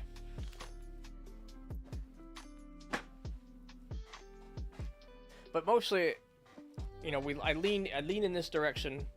We're streaming this because otherwise I kind of lack the discipline to put down the time, and I'm holding myself a bit accountable. Yeah, Drawbox recommends 50%. Yeah, Drawbox does. Drawbox is a resource I've come back to a few times, and I want to finish the work. I want to do their 250 boxes. I want to do their challenges. But I would go crazy if that's all I did. I'd lose my mind. I'd probably quit, like I have done before. So this is kind of my first time making sure that I mix in fun to the practice. 'Cause I will focus too much on the fundamentals and get bored, and then be like, I haven't drawn in 4 months. Recently, I've been considering a workaround for learning proper perspective and shading. I might learn 3D modeling. Interesting. Do you like 3D modeling? I'll tell you something I did the other day. I'll actually pull it up real quick. Something I did the other day to help me with perspective. And this is perspective is like as far as I've gotten in the fundamentals. And I do struggle with it a bit. A lot of it, I guess like everybody does. But what I've done is I've opened up Godot, and I've created a cube. I created at the time. Let me see if I can pull the whole thing up now. We'll add that window capture to Godot. I need you to be Godot, not a... Alright, let's see. Capture method, Windows 10, there we go. So fun bit. You pull up a cube here, add a node, CSG. See, I'm a better programmer than I'm an artist. And it gave me a cube. And I started moving the cube around, stretching it out, rotating at different angles to try to understand, what it might look like. I try to imagine a box that say goes this direction, and I try to put it down, and then I pull it up over here, and I take a good look at it, see if that helps, try to draw it from that perspective. So I am struggling. I want to be able to put a box on paper.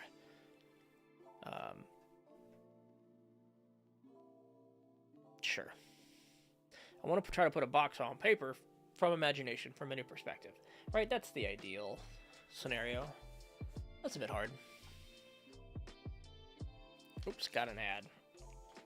Well then. Let me know when you're out of that, and if I need to... You've returned. Oh, okay, so you probably missed the whole bit. I'll do it again real quick. Essentially, I pull it up and I make a box. And what I've been doing is trying to use this to help me understand a box at different perspectives, at different angles. I could move if I reached over to my computer. Could move the camera a bit, but I'm just gonna rotate the box to make the point.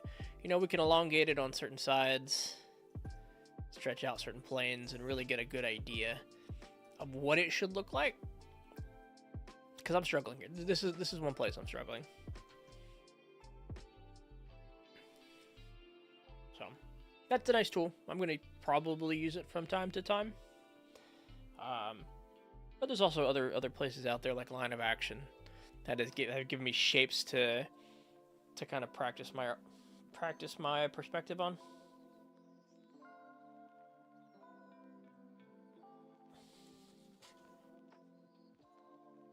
We got lots of options, and that's nice. Lots of resources out there. We also recently signed up for New Masters Academy,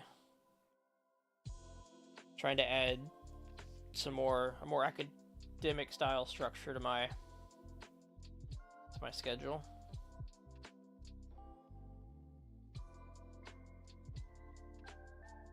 Yeah, it feels better.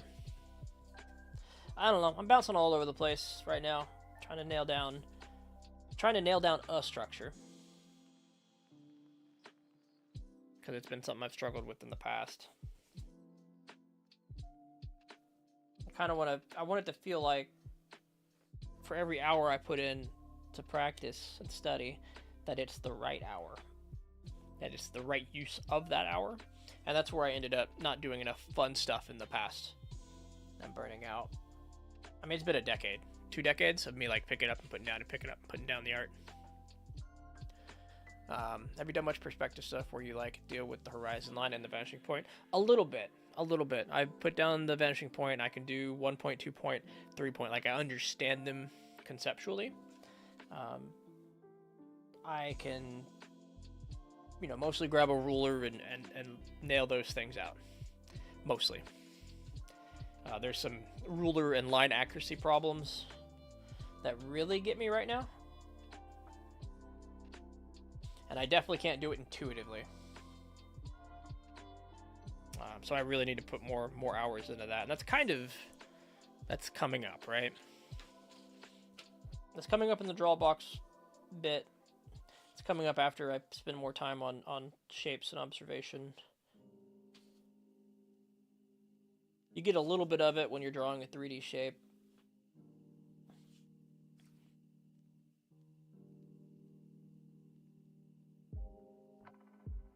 I think observation is my current pursuit, like working on drawing what I'm seeing and not what I'm intuiting. But while you work on those things, there's always lines, there's always perspective, there's sometimes perspective. How about that? There's sometimes perspective.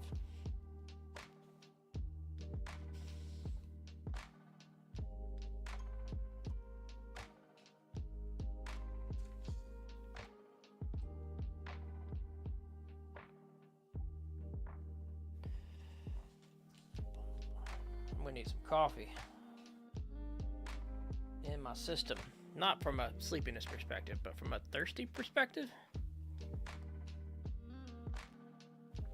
Yeah, no worries, Art. Boom, boom, boom, boom, boom.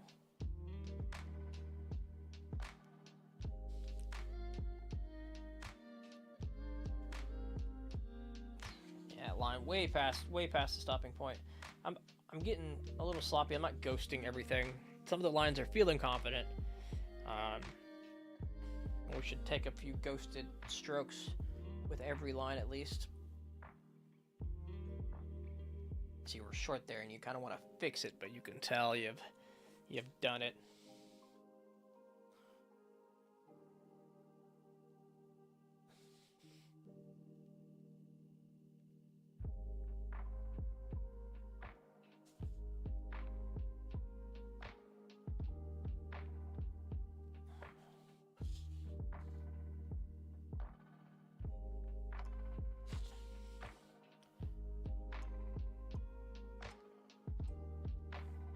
Alright, now we put this to ellipses. Because we did the other one. Turned out pretty good.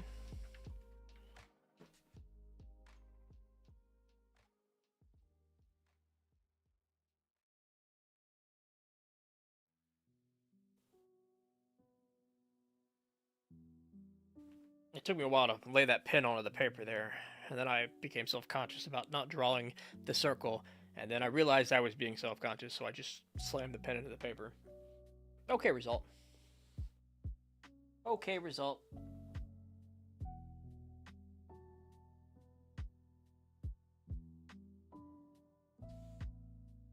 I wouldn't mind myself, being at the point where kind of study and fun overlap. And there is some fun to be had. I'm not bored, for certain. But, I would love to draw the stuff I want to draw. While simultaneously being like, alright, this time I make sure I focus on the perspective of the project. Let's pick a subject with perspective and be able to kind of hit 2 birds with 1 stone.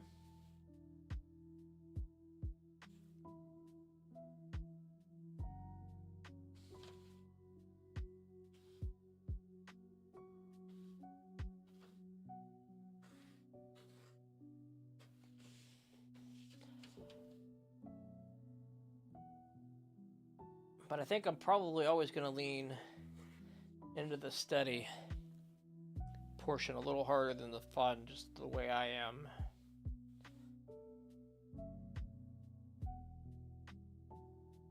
But I just gotta remember that the fun part is also study. Time, experience, draw the things you want to draw, using the lessons you've learned.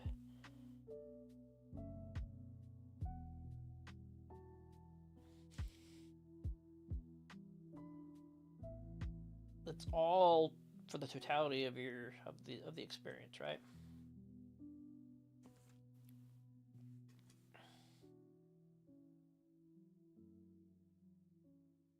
Went down a little early on that one.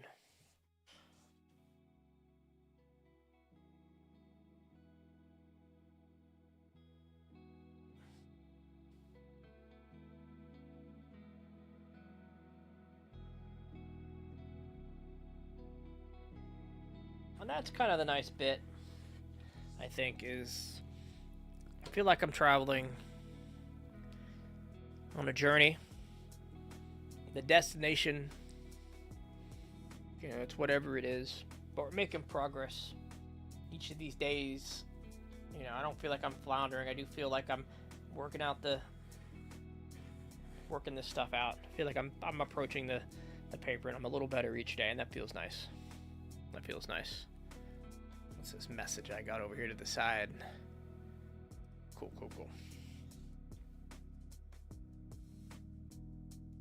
And welcome back, Art. Glad your internet sorted itself out.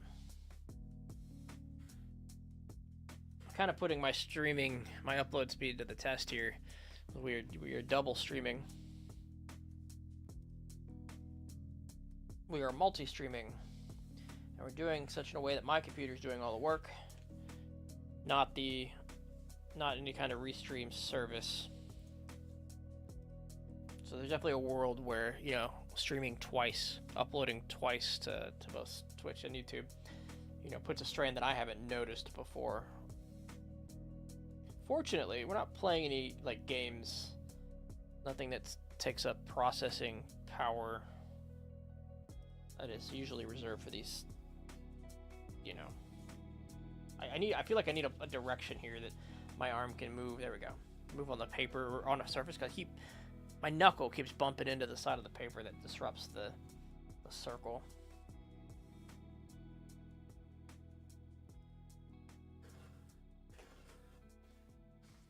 It's not a bad last circle. It's not a bad last circle. Oh, stretch out the hand. Stretch it out.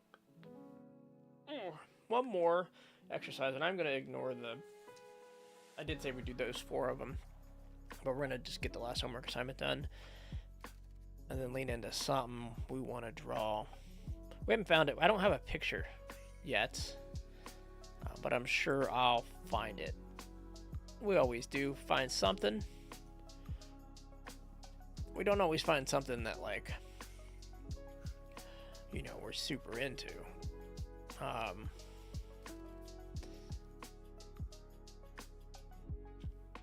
Yep, I have the general idea of this. Let's go.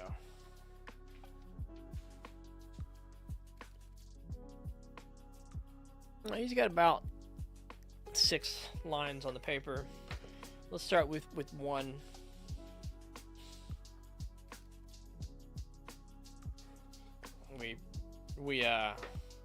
That ruler moved midline. Clean that up later.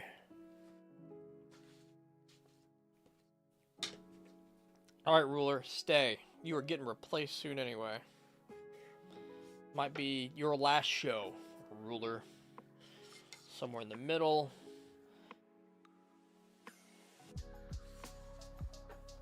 And a curve.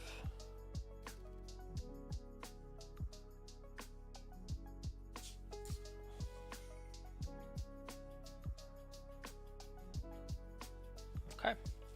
Alright. This is definitely an exercise. We're definitely far enough now in the draw box that I'm working from memory of the last time I did this. I did not do the good homework assignment last night. And go through all of it again to make sure I had it.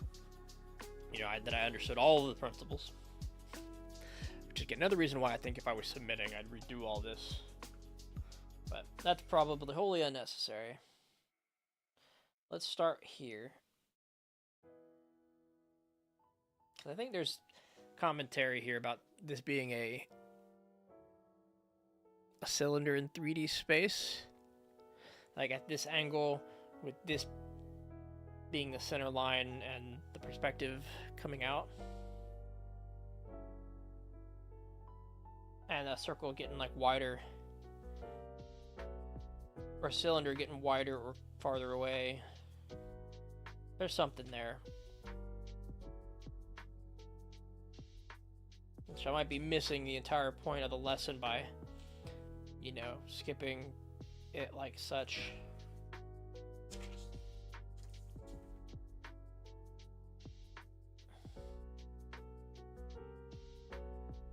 Actually, now that I'm rushing this line here, I do think we're just gonna do one of these. We're gonna finish this one, put it away, and come back when we're ready to read the class portion, and rather than just throwing down circles to match the homework assignment. So, here's what I'm gonna do.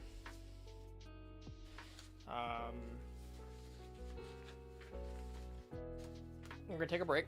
Take a short break. Gonna put some food in my gullet. Make that a lunch. It'll be 10 minutes tops. We'll get that lunch. We'll come back, and we're gonna kind of scroll through some Shonen Jump. Find a panel that we like in something that we like.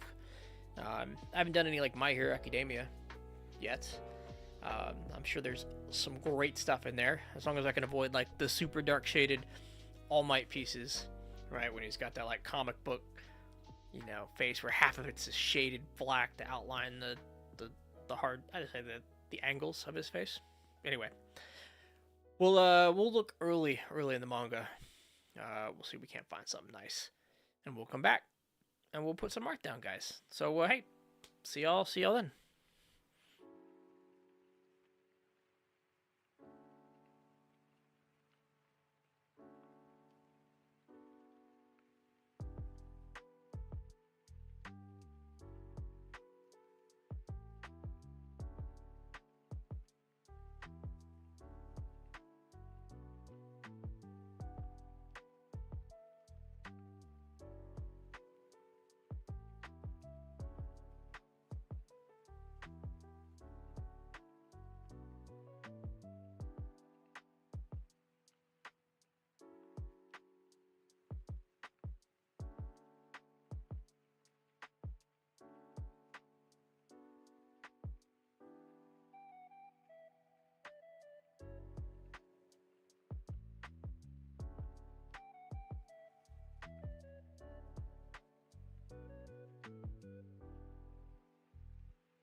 Okay.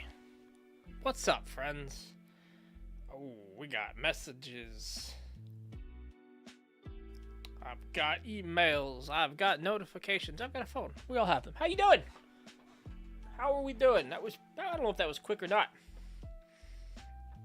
Lose track of time, having a little bit of a bite, a little bit of a brush. We got these new liners in for our teeth that are, we're getting used to them. We had braces for just over 2 years, and recently shifted back to, shifted away from them, stopped having braces, and I put in the Invisalign to finish the job. I say that only because it's true, because it's a story, and we're talking as I sort through pages, some of which are blank and go on the top of the stack, some of which are drawbox and should go to the back of the folder. Whew, what you may notice says to Fort Knox on it. This is the folder I took with me when I was retiring out of the military. I had all my important documents in it, and I labeled it so it would make it to Fort Knox with me. Now, it holds my art. Oh. And now, part of that military retirement, in part, lets me sit here and do this. Chase art. Also need my sketchbook. So we got to get a couple things set up here. We're going to shift around our coffee cup because I didn't take it with me. It's empty-ish. Or at least I'm done with coffee. We're now moved on to Fresca. That's tasty. Alright, so we need a mirroring application for the iPad. Let's open up the iPad. Get Shonen Jump up, turn on the mirroring. That way I will have a reference right here. And you will be able to see it as well.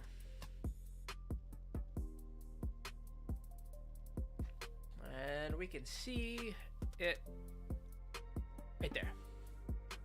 Cool. So we get to draw. You get to see what I'm drawing. We get to pick something. So we did say My Hero Academia before, so I think I want to start early on. You can see we're kind of exploring, reading and looking at some new stuff. I looked at Ichi the Witch and Ruri Dragon that were recommended. I don't know if I'm going to keep reading them. We finished Jujutsu Kaisen the other day, so we were floating through the early chapters of that and Chainsaw Man. But where we're at is, there it is, My Hero. We got to go all the way down to the early stuff. It's going to be, I'm going to say, let's click chapter 4. Chapter 4 looks like, yeah, this is him trying out, him doing the trial, the test for the academy, for the academia, or right after, like he's hurt himself, he's falling down. I would love a good Bakugo moment here. He's a very interesting character. I love what they did to him. Now, I haven't finished the series. I'm caught up to the anime, so I'm also avoiding spoilers. But Bakugo in here, one of the things I really enjoy of the character is they look like they were going to do some kind of Sakura villain arc where the villains got him and they were going to convince him to join their side. All his frustration was mounting at that point. And then he was just like, nah, fuck you. I'm going to be the best hero. And I thought that was really cool. That's not a bad pose. There's going to be better. If I can go to the next page. I've zoomed in, haven't I? There we go. I mean, there's that. That's a very dynamic pose too.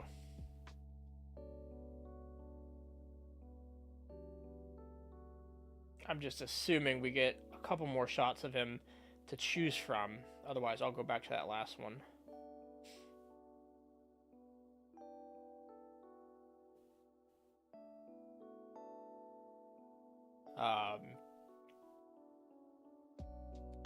Even I'm looking for like the full page spreads. But we're getting a lot of reaction shots right now of him reacting to Midoriya. Maybe I have a thing for the second character, the second protagonist. Ooh.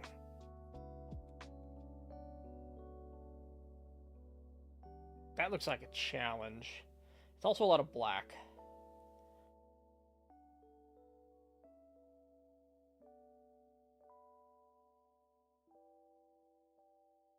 It's a lot. I'm gonna avoid. I mean, I know we did. I feel like we did harder yesterday, but maybe we'll come back to that one.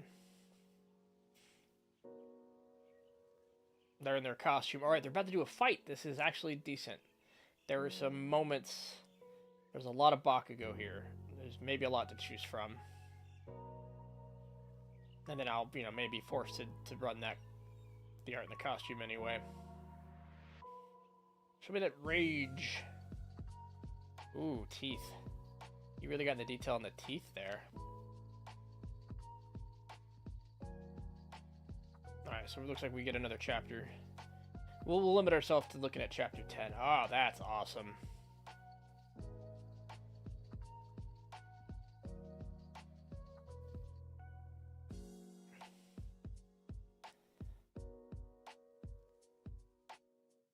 A lot of really good storytelling. A lot of dynamic poses. A little bit of a backstory.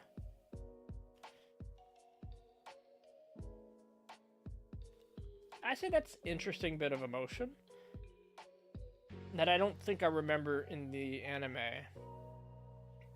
It's almost like he's holding back frustration more than rage. I remember a lot more rage in the show.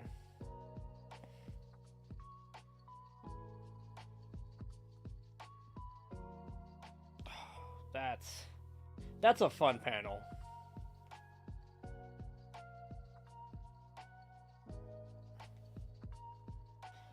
Almost too much for me to, if I was going to extend beyond this panel, there's a bit too much to imagine on that one.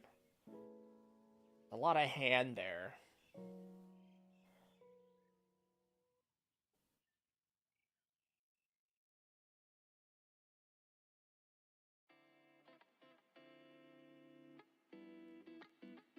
Hey, there's some simple shapes here.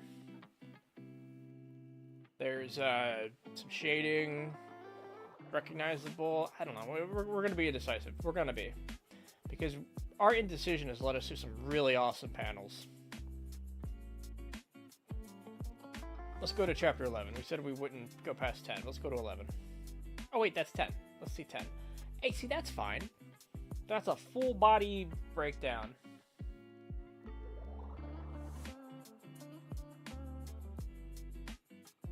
Everything's being described as explosive. That's cool. Bakugo's low slung pants. Pull your damn pants up already. Interesting. Alright. If we find nothing here, that's the panel we're going to pull from.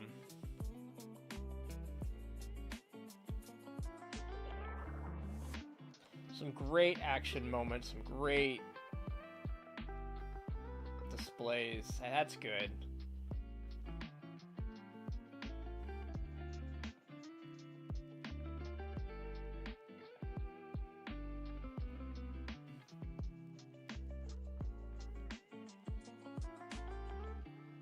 Alright, front page, first page of 10. We got to open it up again. It likes to do this to me. Let's go back to the front page. So the big lesson we got for ourselves yesterday was measuring kind of where we were. Framing the subject, getting all the proportions right. And I want to try to apply that here. We do have some leftover ink marks from the page before. I think that's fine.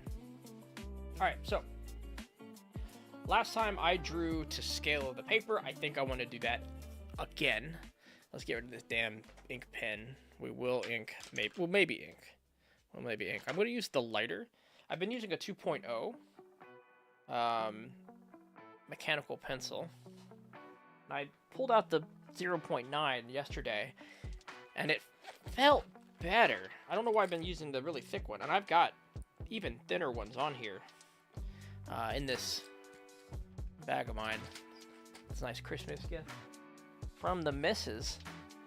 And I think we'll start with this. It's not even the smallest that I've got, so there's a 0.5 and a 0.7 in there, but a 2.0, the lines kept being too big, and I had to sharpen it so regularly that I think, you know, thinner lines and no sharpening is the way to go. Now, this might be hard to see, but unfortunately, that's where we're at. So let's get a line there. Now, I don't want to panel this one like I did the last one. He was breaking out of the panel, or Luffy was breaking out of his panel with the fifth gear.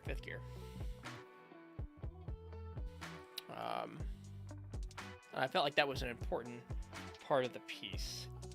Here, maybe less so. Let's give myself a center line. Let's see if I can't get it to line up nice and vertical. I haven't decided where the center is on the subject yet. And the other thing we need to determine is kind of its width. So let's start with the width. The two widest parts on here seem to be from the knuckle, from this that finger on the right hand, and the left side of his. Oh wait, no, let's keep it. We're gonna keep it to proportion. No zooming yet.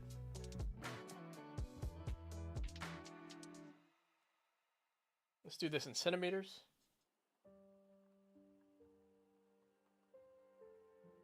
That's 5.5, which would make for 2 3/4 as a center mark.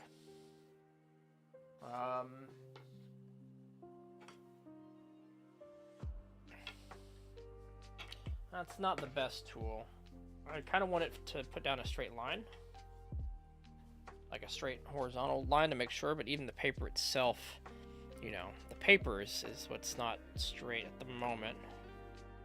If I do that, do I get kind of a straight light line? We do. That's not the center line. We're going to find that vertically next. Actually, let's find it now. Let's find it vertically now. Where's the center of this page? So this is 19 and 3/10 centimeters. That ends up being 9.5 plus 9.65. 9.565. I feel like this is wobbly. Tighten. All right, so that's our center, vertical center, right? Does that feel right? I mean, if we do inches real quick, 7.5, 3.75, and that line would be 3. It looks a little low here. Let's do it again. Let's do the measurement, and let's move my head.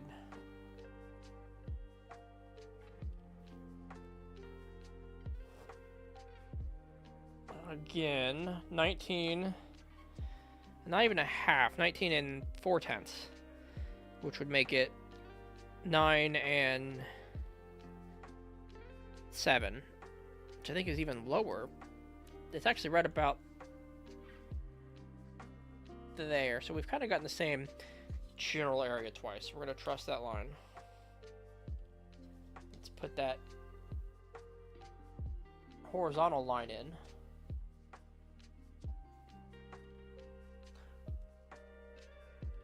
Going to use the perforated edges of the paper. So try to make that as horizontal as possible. And let's get rid of some this line above a bit. We got this big eraser. Let's do that. All right. We've got the center. We need to find, again, the width. Let's do it again. Let's do the measurement because I've forgotten it.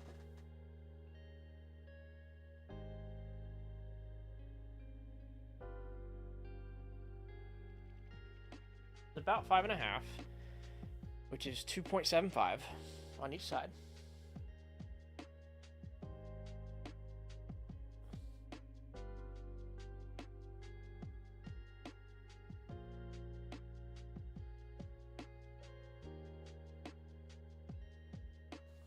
And let's just put that down as 5.5. Look at the other side.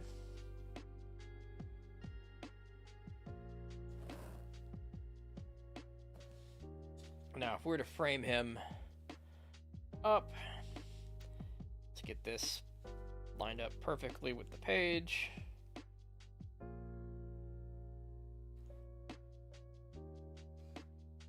there we go.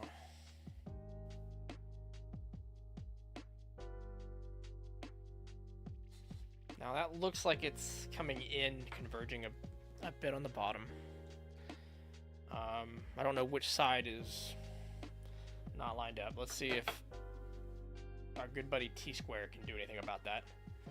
Let's turn it this way. Now this one's tough because we're not lining up against the table right now. I'm lining up against the page itself.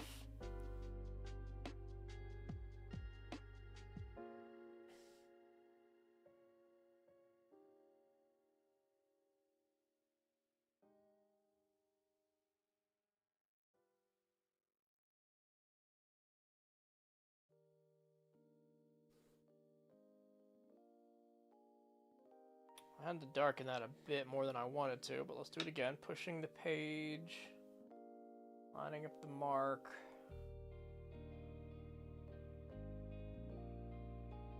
There we go. That looks better. Okay. So, now we find kind of the center of the subject.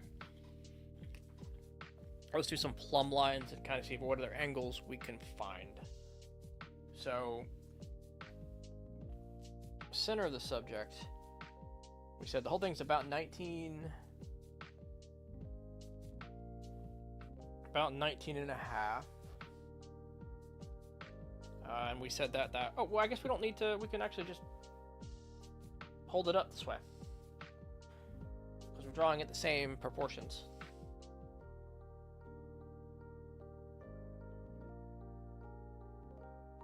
Looks like the center line is those pockets on the outside. So there's like a button kind of here in the center.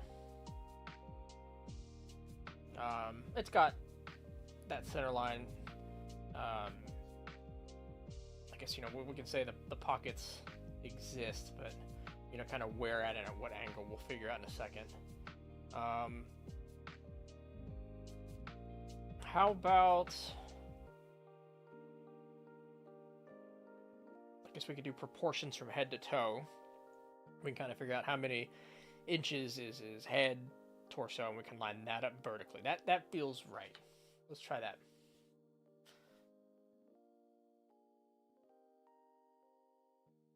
Okay, from the top of the head to the chin's 3.5. Are we doing that?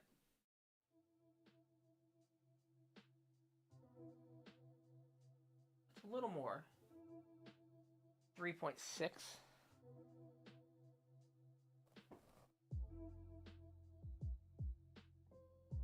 So we have a chin here.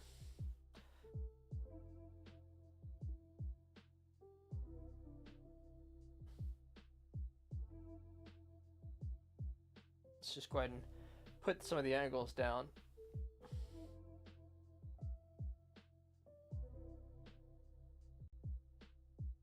We have a chin. However far that goes, we're just going to leave the beginning of it there. From his chin to the center line doesn't give us a lot. Maybe the shoulders. What's the angle from the chin to the shoulders, and how far is it? So the angle chin to the tip of the shoulder, about like that. The other side.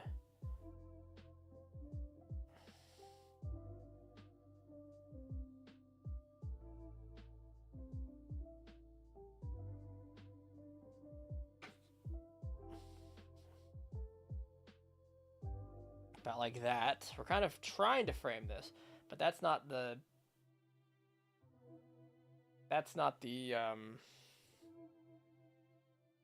angle of the shoulder. How would we want to get that? Can I just keep measuring stuff?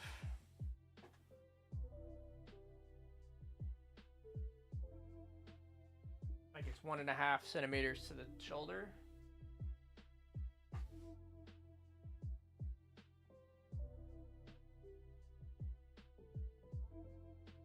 Like it's right here. Like this is the tip of the shoulder. It's what angle is the actual shoulder?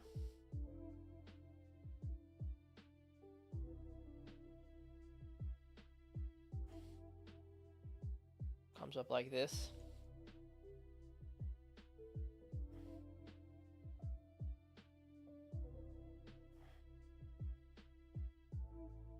That comes up a little more.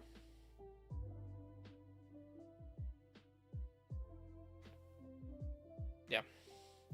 The shoulder line comes up more like this.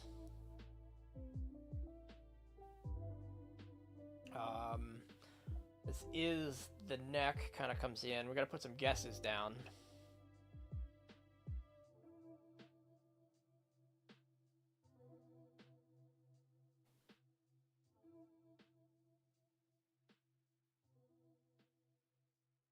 Is that more vertical? A little bit. Darken that line. All right, let's get some more references down. So how about the top of the hand? And we'll put the circle, we'll start putting simple shapes in. About 7 centimeters down. It's also on the edge. Right, so it's this kind of area here. It looks like the hand hits about the center line. So if I'm right, well, maybe not that big, but like I'm feeling like it's boxed in here, like kind of like this.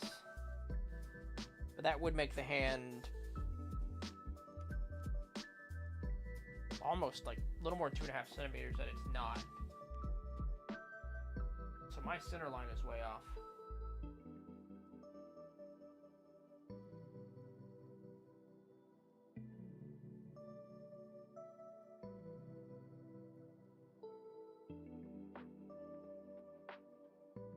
Yeah, it's totally like here.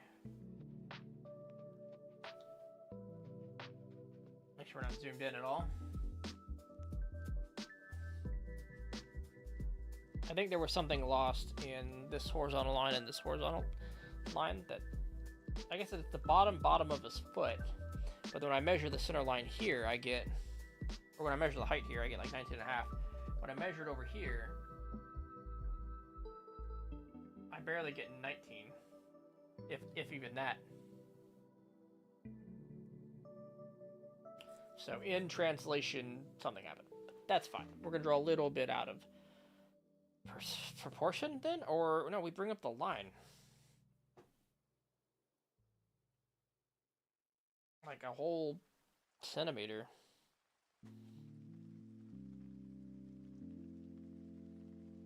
Is it 18.5? Am I really sure?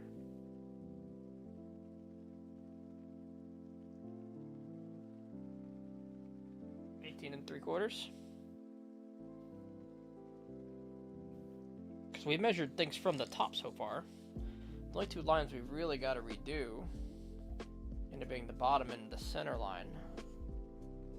Right? The center line itself, now this is 18 3/4, ends up being 9.37. 9.3. Brings it more here.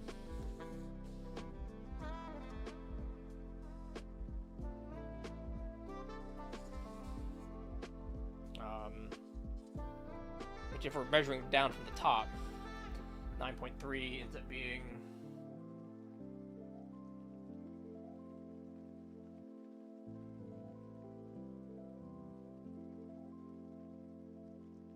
still this part of the jacket that comes down this way and over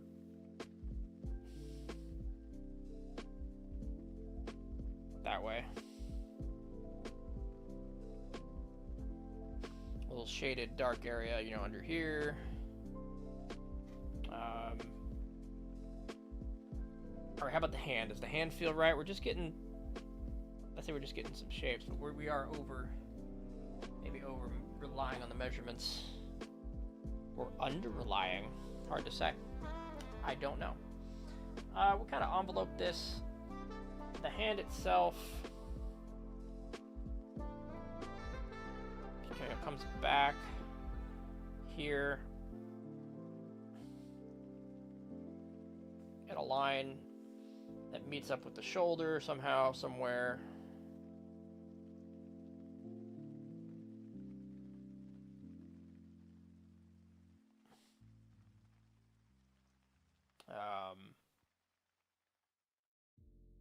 That comes down again.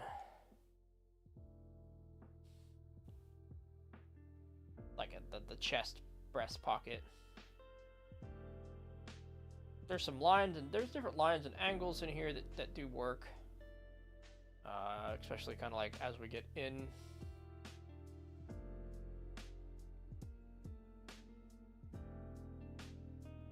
Some other lines I'm having a mildly difficult time interpreting, and tell me he feels small, not wide.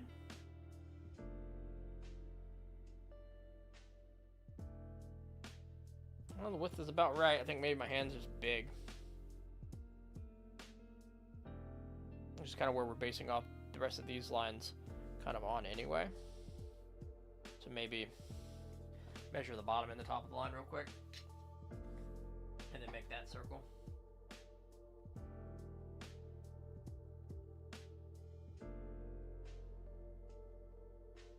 So that's 7 2/10. Maybe I didn't say that last time, but I'm saying it now.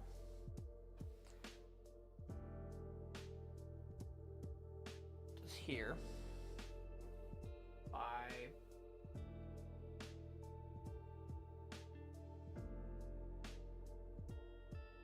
8 8/10. Find our 7 2/10 line up again, and then 8 8/10 is here. The bottom and top of his hand, you know, meeting with this angle to the wall. We're gonna come down a bit over down to this plane and kind of circle around, but generally a better spacing. The hand itself up to the shirt, 1.5 centimeters. So we do have a pretty good line there, and this is the curve of the sleeve.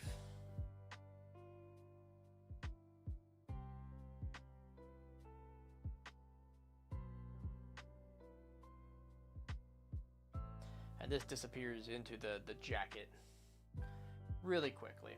So like this jacket comes down an amount. Let's go put a guess down. Maybe even more out. Let's look at a plumb line. Where does the edge of the jacket meets with the edge of the cuff, right to here. So like that.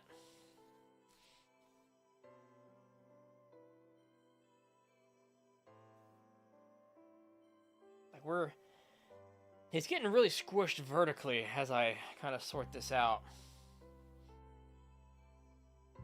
And I feel like it's the fist and the center line and the width that I've kind of constrained myself to hurting me. There's the plumb line. That is it. So, you know, it could just be that the relationship here is wider. And it does go up to there. This bottom of the jacket, it's about there. That is about the correct line. Comes up almost in a straight line to there. Let's just keep it up. Let's keep putting down the general curves and big shapes. I say big shapes, but now I need like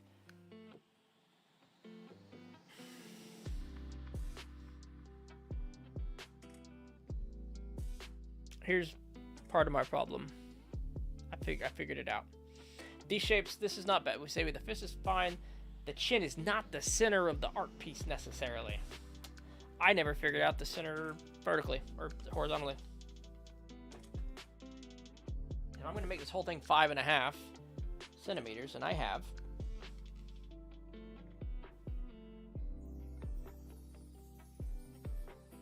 The center is whatever lies at 275, which is like, well,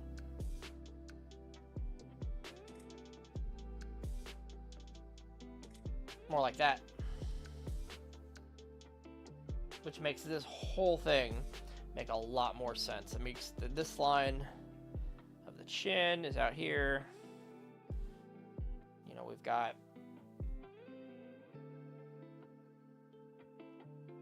where's the neck on that center line? Yeah, that makes a whole lot more sense.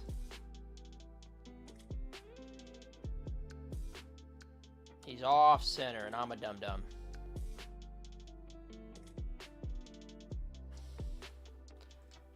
That's good. That's a good discovery.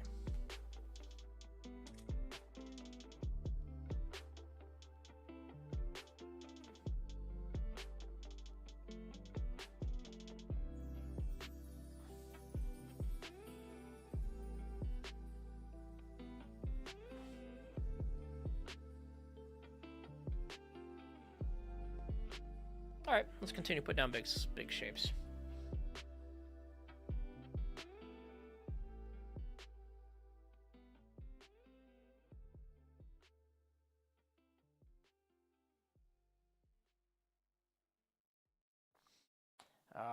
We have a circle for the head, right? We can even cheat it a bit. It's not quite straight on. We've got the hair kind of doing its explosive thing up here. I don't think the Loomis head on top of this is in the right position. It's definitely coming, you know, out and over like such. We've got this brow line.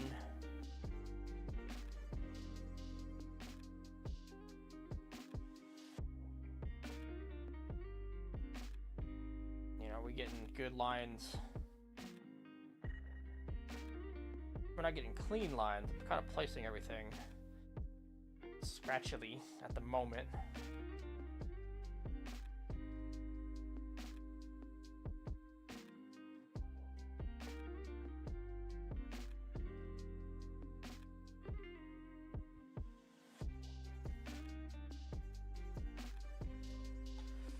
Not quite right, but let's put some stuff down.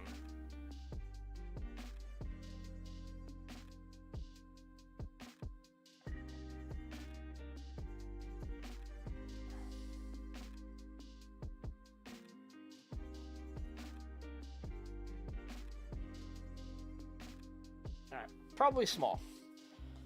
Let's continue with the big pieces.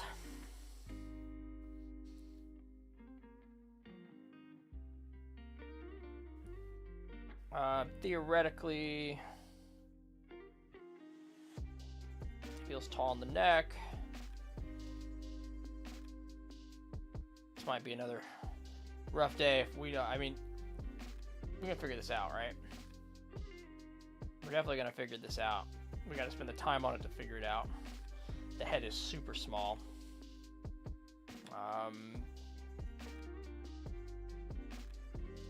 We'll come back to that. Let's keep laying pieces. Let's see his belt. It's not centered. We gotta stop trying to center it there. It butts up maybe against the center line. It's inside the center line. The left buckle is. We've got some good long angles with the pants.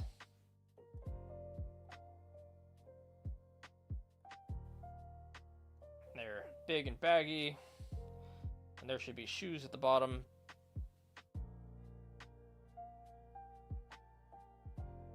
Shoes that almost hit the side. And definitely hit that vertical plumb line, right? Yep, this heel is almost center of the page. It kind of extends over. So maybe that's just a perspective problem for me. Yeah, the shoe itself isn't that far over.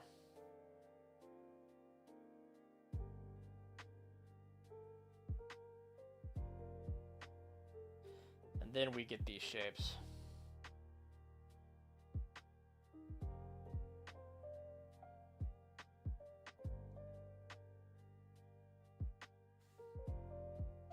Oh man! All right. So how did we do this?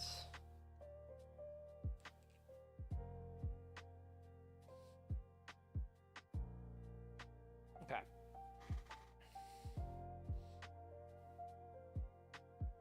Let's get a measurement for where this comes together.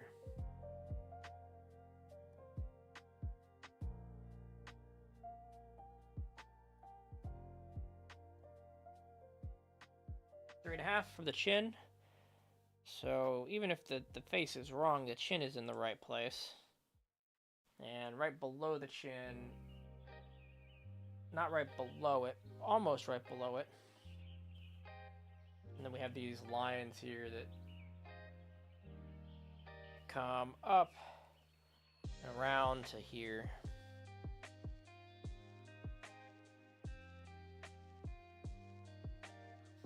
Same thing on the other side. If this is the center, this actually comes off the other side, right? And there's almost a vertical line following the center of the page here. And it cuts in. That'll give me some reference to work with.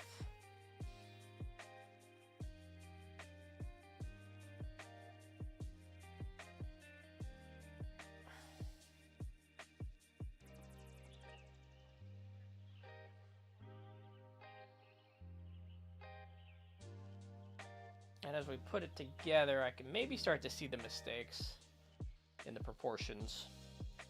But it's very hard right now. I think our chest might be fine. Our head is so small that I'm having a hard time seeing, you know, the rest of the owl, as it were.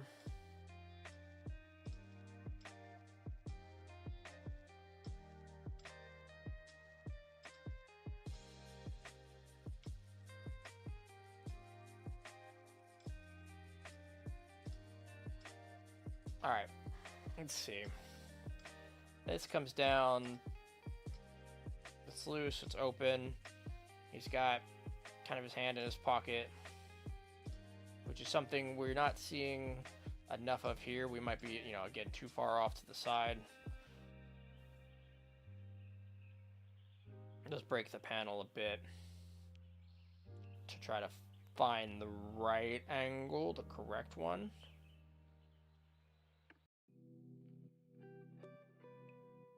Because there's definitely like a breast pocket and more like here, maybe not that big. This comes maybe out farther and then comes back down.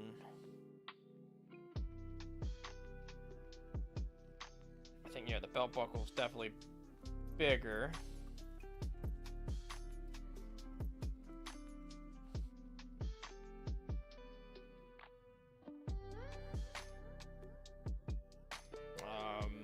Hand in pocket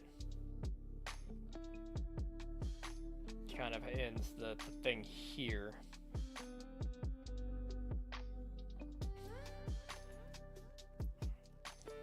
I think we're doing a lot of sketching now to find it, to find the lines and the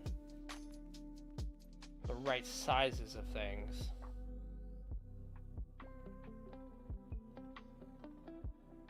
It's like this lapel here, not long enough. None of it's quite right. Now where's that? The center line is horizontally like this piece right there. Like we should be in this space right below the hand. Oh, we've got this like really right below the hand. The pocket.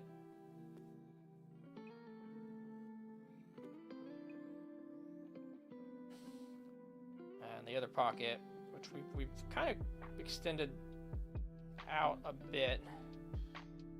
And maybe, you know, shifting this way gives us a little more room, but maybe hurts the perspective of the whole thing. Hard to say. This is almost a straight line down. I mean, it's definitely not hard to say. We're off somewhere. We're trying to make up for, like, this is too big of a negative space, right? Like, the pants probably come up. We probably get more of the belt buckle here. But the belt buckle also extends to the bottom of this, so maybe that's the fix there. Let's get some erasing lines.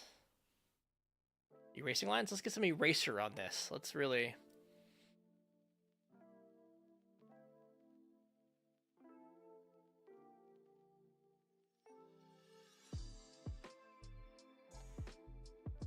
We're definitely searching and discovering.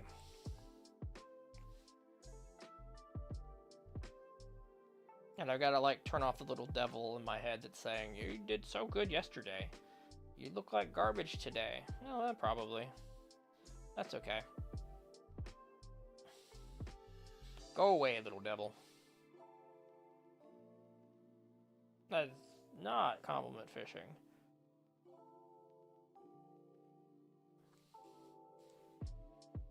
As much as getting the demons right. Now, his big angle here is he feels like he gets wider from head to toe. Like, if I take the angle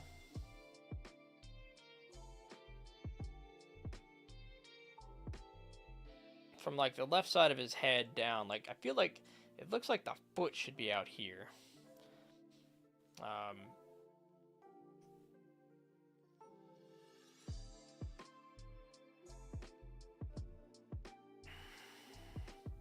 Like, take the chin, it's even farther. Like, this is the toe.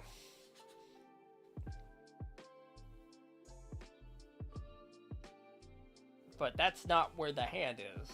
What's the angle between the head and the chin?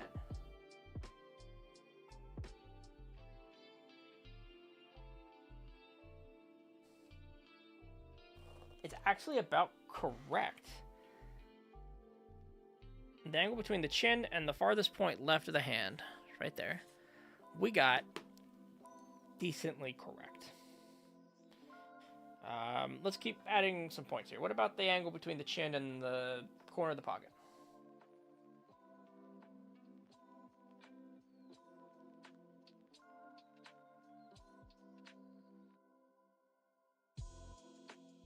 and more. Right, it's right there.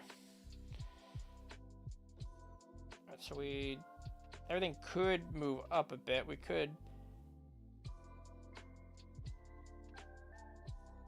I guess it's an angle, so we definitely can find it down here. That does like loop around, and we get the hand in there. What about the angle of the pan? Like, we're taking the angles. The angles are much easier to copy over. Like, there's a angle there. There's a, angle back in. It's longer. It's about as long or longer than that. If we do actual measurements, how far off are we from our intuition? It's about 2.5. It's a little longer than that. Like, I'm having this problem. I mean, the plumb line for the foot is inside the hand. So what am I doing? What does that mean? Does that mean the perspective? The proportion? All I'm looking at is this point to this point, and this point to that point.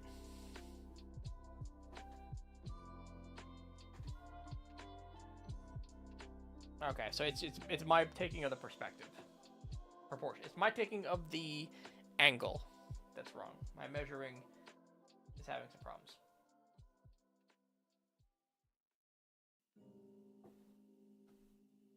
So every time I do it, it's a little different. So I'm gonna work within the plumb line, I think. And let's just take some measurements. I mean, this came down like 1 inch.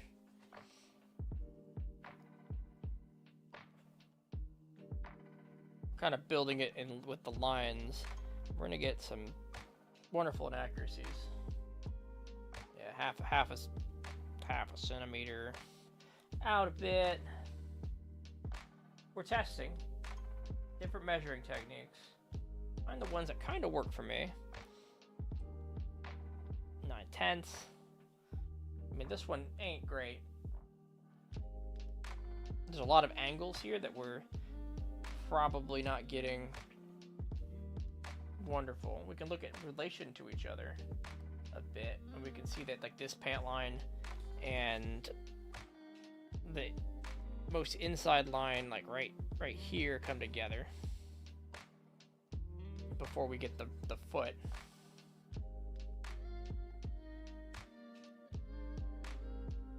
Which again is a line that comes back and drops down, and holy fuck. Alright. Art's hard.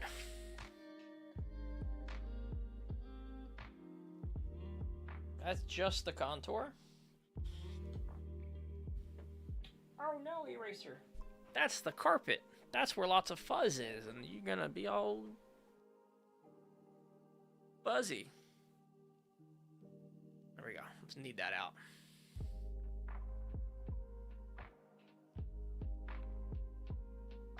On top of this, the head's got to get redone. I mean, we were trying to frame something out that looked like our character. But I think the head absolutely needs to be bigger. We could probably practice his head independent of this and come up with some good results.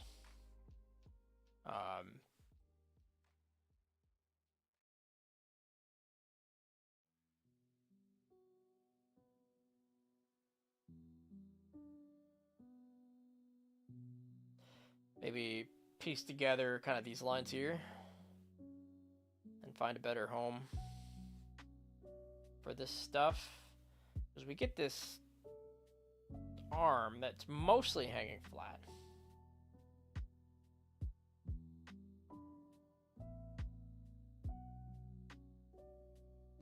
We've got this lapel. I love the lapel part of the uniform. It does extend up, and we do get a button. We've got it on the other side too. We got a curve here. It meets the lapel. Not the lapel, it's a fuck, what's the word? I mean, shoulder boards. Shoulder boards.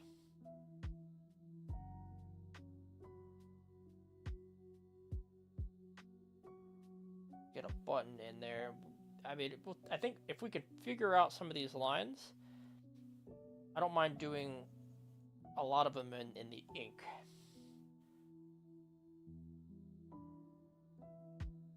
But we've got to we got to go through some of the scratching we're doing. Here, let's put on the glove because I'm starting to see the oils of my hand affect the graphite quite a bit. The hand we're gonna come back to. What is, like, if I lean back and I get an angle, I feel like this hand comes almost in a bit. It looks like a vertical line. Like, this looks like a vertical line, but is it? It goes in a bit. You can see by putting it against the edge of the frame. So it's got to come out. We can't quite put a straight line on it, but we could find maybe like this point. Comes in a bit, but not a lot of bit. It connects kind of here. There's some, dark lines in there.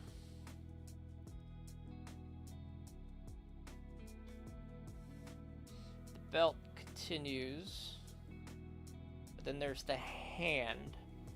And we said we had the angle of the pocket we can darken in.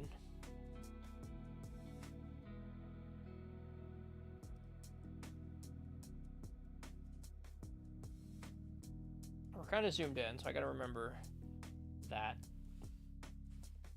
as we put this down, where the actual, what's the actual line here? And that's a lot of lines. Let's make a definitive mark.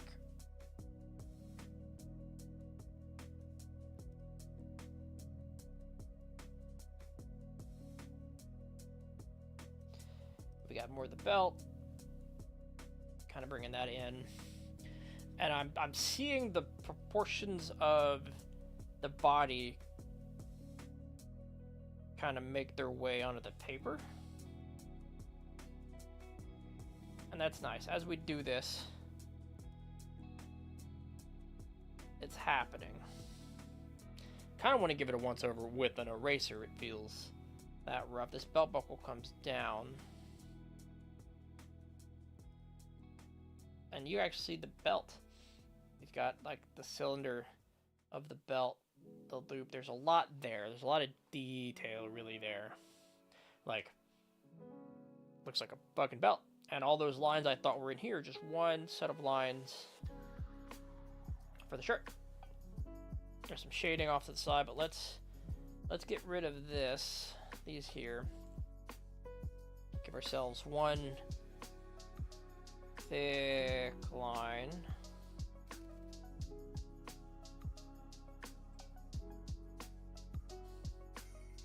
Try to clean up the marks we don't intend for the final piece.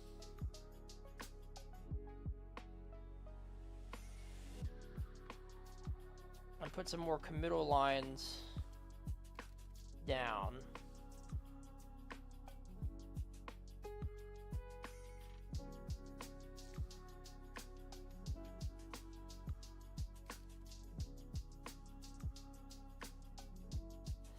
Now that leaves us with this neck. Now he's got a bit of a long neck, and I've got to find the face. How did the hand? Oh, the hand lines disappeared because they're up here. You got a bit of a long neck and a tall face. I don't even know if that's true. Like, proportionally. Let's get the outside contour here done. Bakugo's body, explosively muscular yet slender. I'm trying to do some relationship lines between this and the other side, right? So this comes down to about there before it kind of comes in this way. Let's get some good, better lines. Puffs out a bit, and I'm already off. But I think with the bagginess of the clothing, we'll be fine as long as we get the general contour of the feet where they land, right? Like, the foot needs to be around here. And we got this shape. It's past the bottom. Okay, this shape of the foot following. It's all black, so it's almost more important to get everything else correct. Under the belt, relationship to here, we get these, the other inside, which might be way more important. Yeah, see, I think we're definitely wide.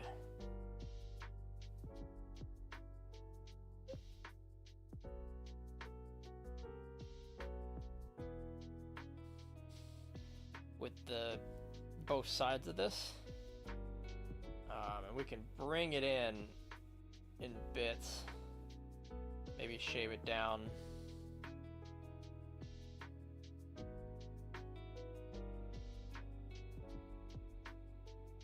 As we look at it. And we broke this line here, which we're making up for, kind of trying to make up for on the fly. For better or worse, we probably shouldn't have done that.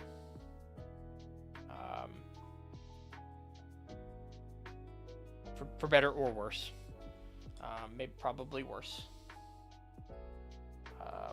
But what does that mean for the rest of this? That we try to get a good shape of the head. That's what that means.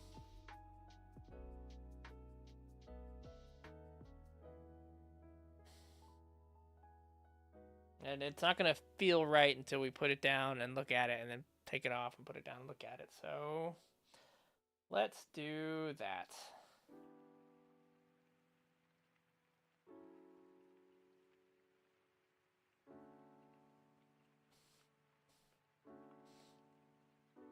We're not working in the proportion of the rest of the body at the moment. So let's get a nice zoom.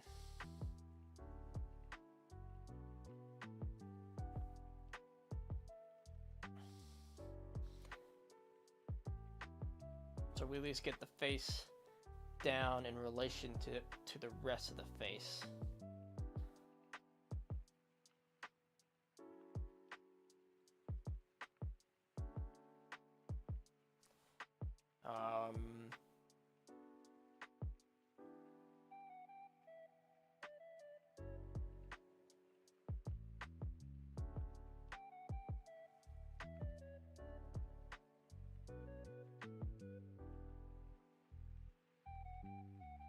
It's actually bigger than that, but I can see the shape.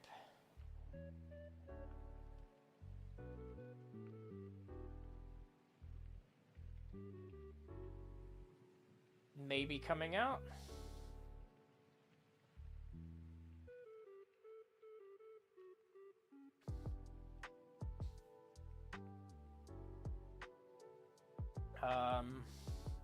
That's, I mean, I wouldn't say that's good proportion.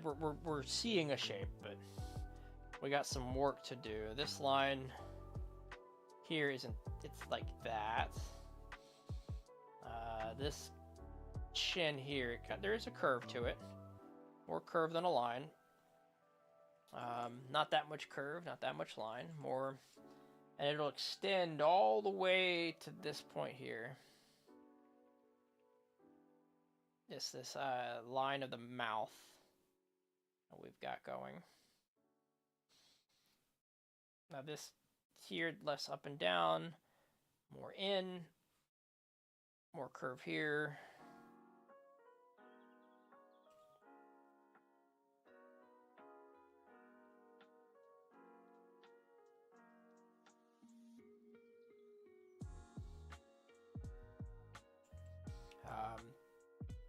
that line kind of ends, and we get an ear.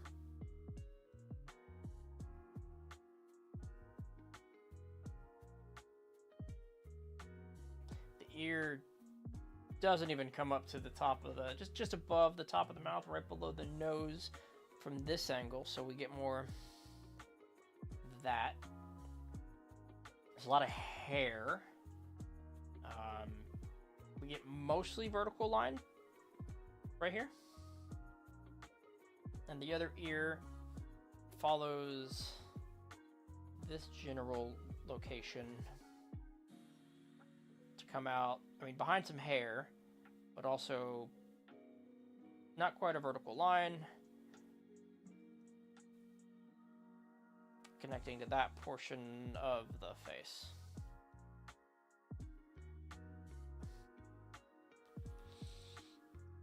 All right, now looking at the eyes, this is a vertical line.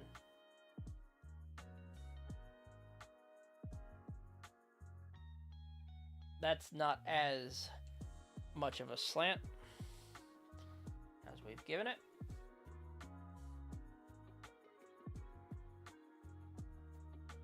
That's the same exact slant, same exact angle. Let's do it again.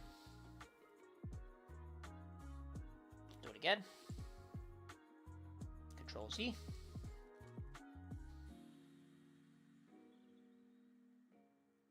There we go. The distance between here to here is much greater than I've allowed for, unless that.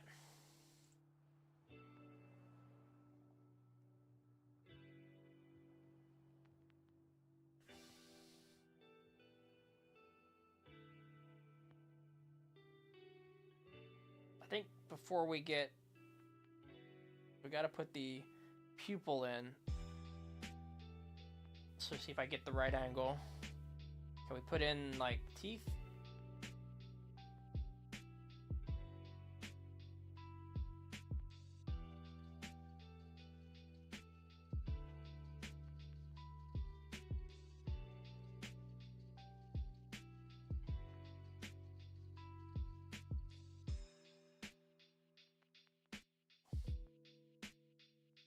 Is the hair or the brow making a difference here? I mean, the thickness up here might align the angle of the furrowed brow. And then this is a wicked straight line. Maybe not straight, but wicked. This bit.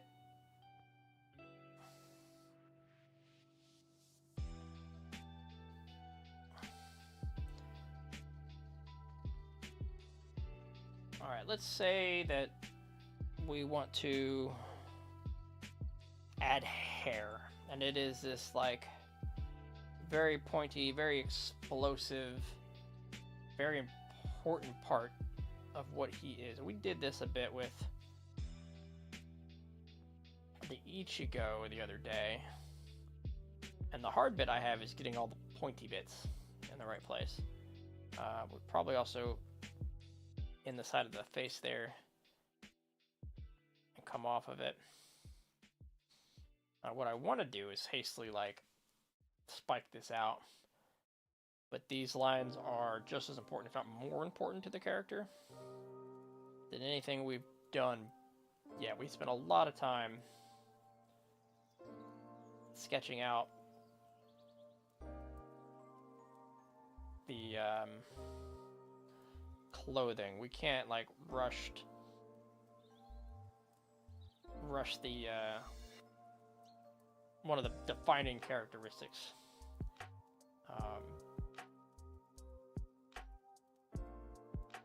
And there's so much of it. I definitely chose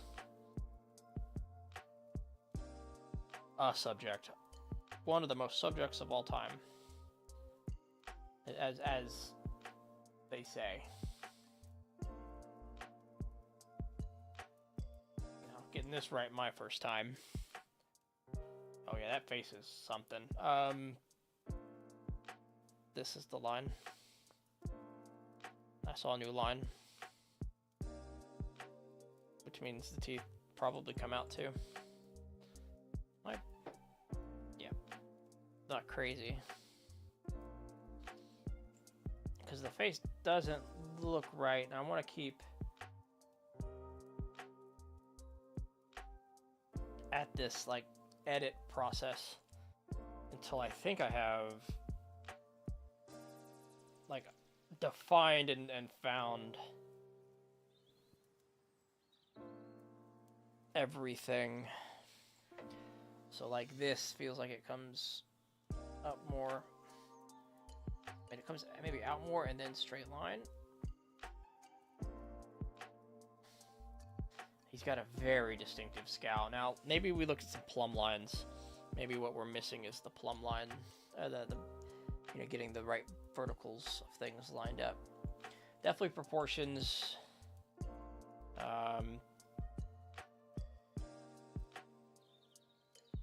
So that's the general feel, and it's not. The nose to all this here. Let's delete this, the wrong nose we put down. His nose is sharper than that.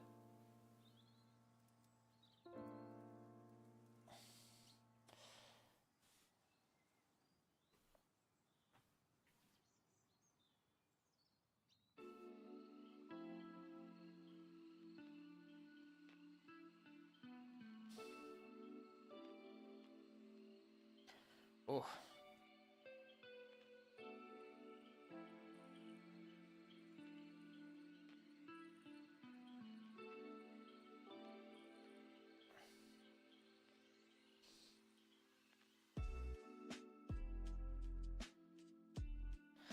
I don't think something like this comes alive in the inking process either. We can't get it right. Feels like it's the right eye that's dragging a lot of this down. Like, is that Bakugo if I cover up half of it? If I erase this half, you know, are we there? No, this line, maybe more of a curve. Curve slant.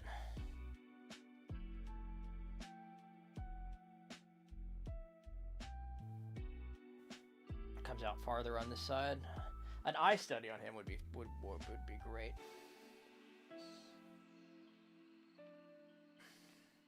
Like, definitely see like this curve needs to be bigger. I need more space on the face there, don't I? Like maybe something like that. Not quite that extreme.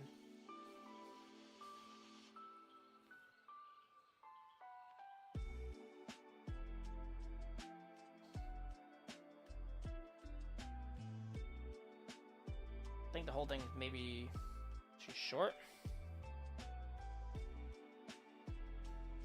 Let's try the other side. Second eye, good gap.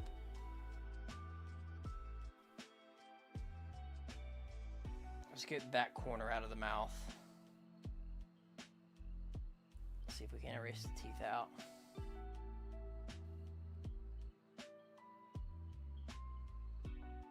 Don't just draw over the last eyeball. Let's get a good erasing. And maybe this brow brings it to life. Let's get the hair out of here. Like the eyebrow.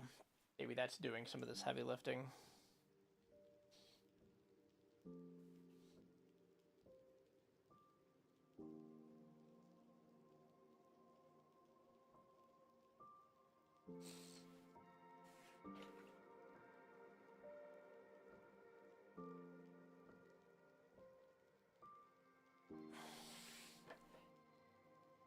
Okay,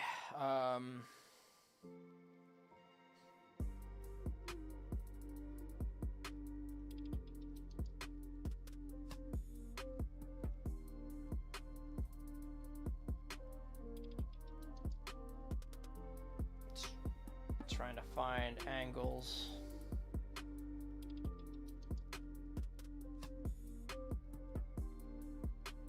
Maybe it's this little itty bitty line here that helps drive it.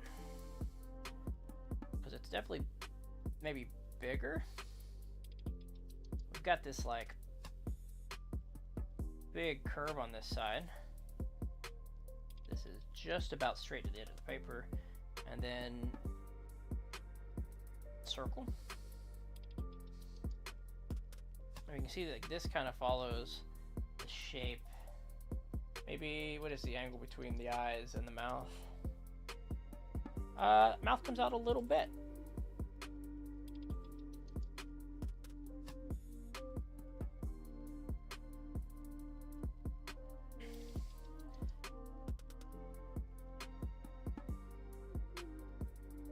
Angles.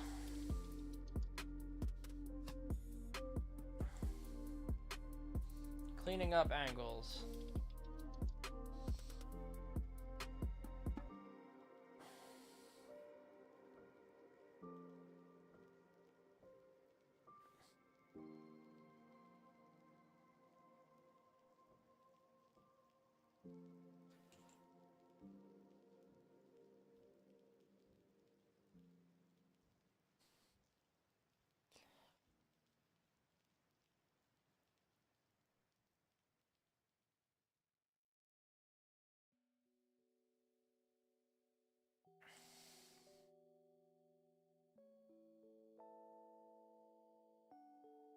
It gets disappeared behind hair, and this angle loses it about here. Now he's not shouting. He is gritting his teeth. So there are teeth inside of here. We kind of get like this line and this line.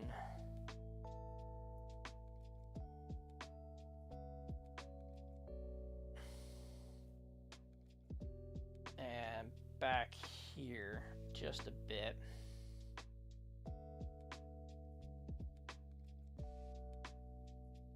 Theoretically, we got to make these nice and clean.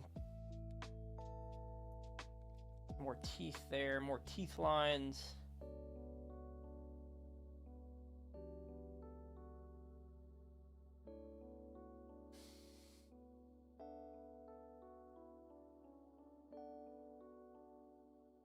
And we could, commit to some shading, some light. Definitely going over this again with pen kind of shading. Okay, big problems are the line between the left side and the face. Like this goes over more, which means the teeth get extended, and you look at the teeth kind of line up with the center of this eye. I say problem, but noticing, correcting, redrawing, kind of been our process. And it's slowly working. Gonna thicken that line out that way a bit. Take away what we did on the left side of it. Okay. That's better. I do think the teeth are a lot more of this subject than I thought it was going to be. It's telling a lot of the story here.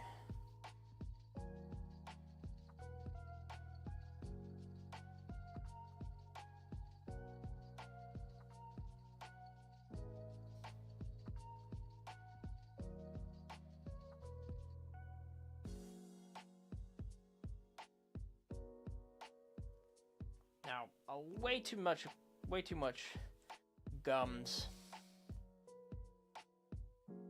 for this.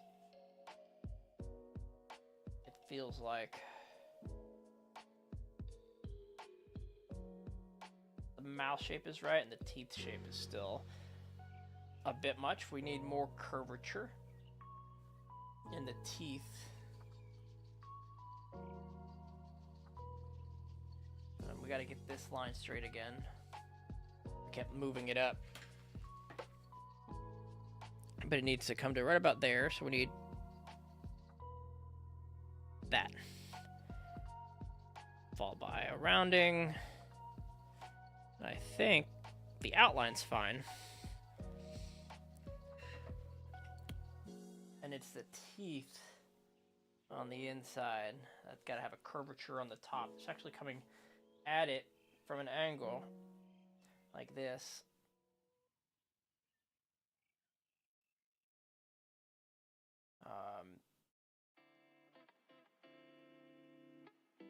Big pearly whites, right? But there's not that much black shading, if you will. And kind of putting the shading down, I think, helps.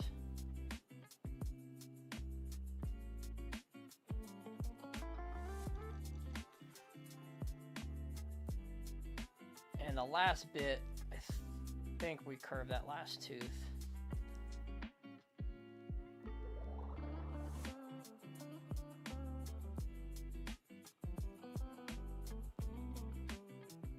Feeling more of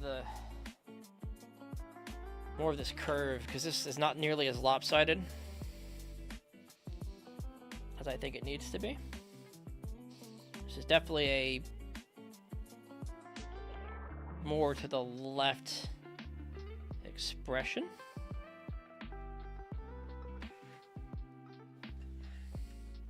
I mean, that's nightmare fuel, y'all.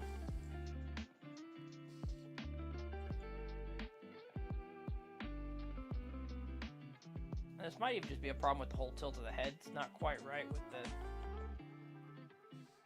what I'm doing.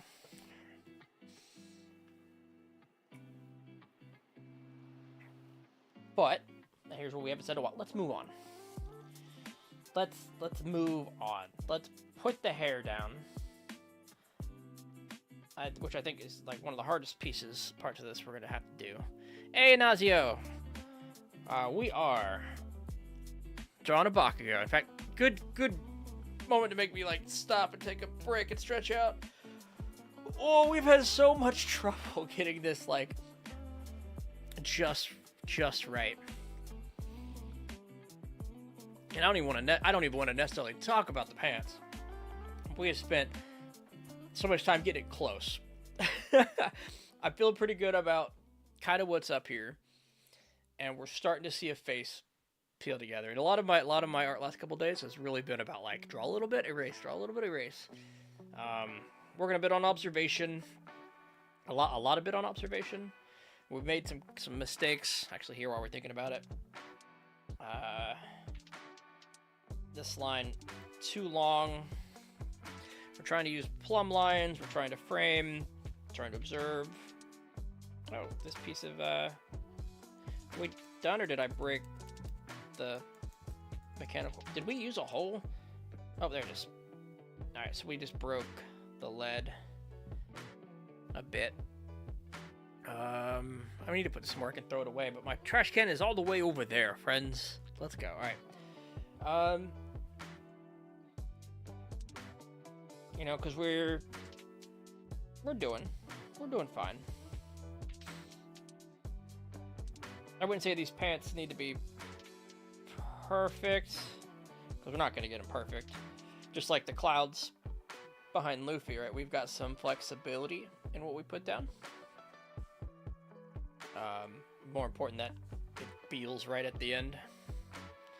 I think what we're missing here in this angle is his stance. It comes out a little more. So we've been redrawing this like over and over. And then we started to do the inside of the pants, and then we said, let's put some face down. I think I gotta step away from the face for a minute, as I'm gonna mark something. I think that's gonna be ink. We're gonna put ink on it, and we're gonna see where the hell we end up. And now we're kind of worried about the hair. Pants and hair. Pants and hair. All right, we can do this. Pants, hair, hand. Hand, which is currently a goddamn cube right now. We might not ink this today. I think I need to get used to the idea of art projects taking more than a day. So when I say ink, tomorrow. I mean,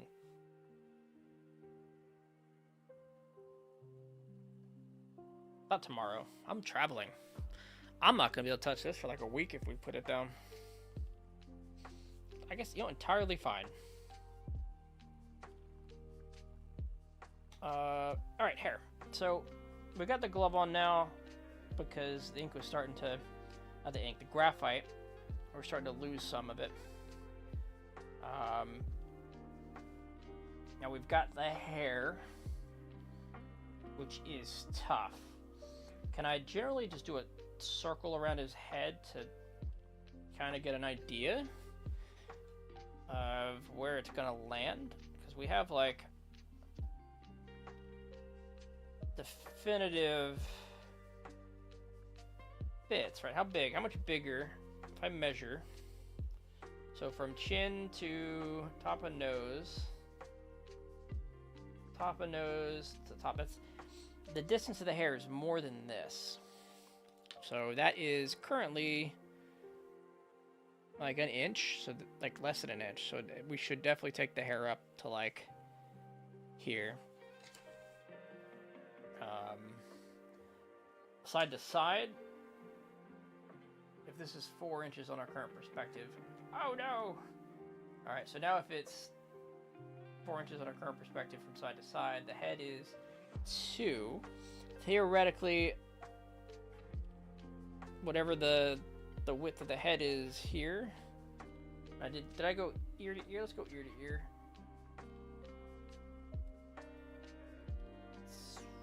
6, 10. So not quite 50%, 6/10. We have 3, 6 to 10 is not 3 to 5, is it? It is. So, what about there? So if we're gonna frame this thing, make sure we're kind of like in like an octagon of hair. Is it actually this big? Is my man's head? We're afroing him out right now. Yeah, no, I think it's actually that kind of that big. Cool.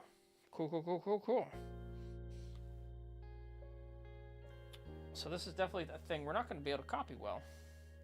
There's a lot of lines and a lot of angles that, I think we just have to get the idea of his hair.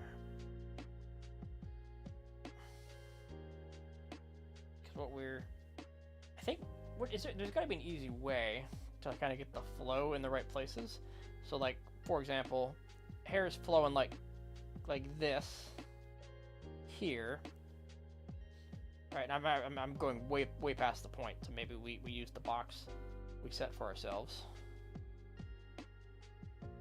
All right, we get the big motions.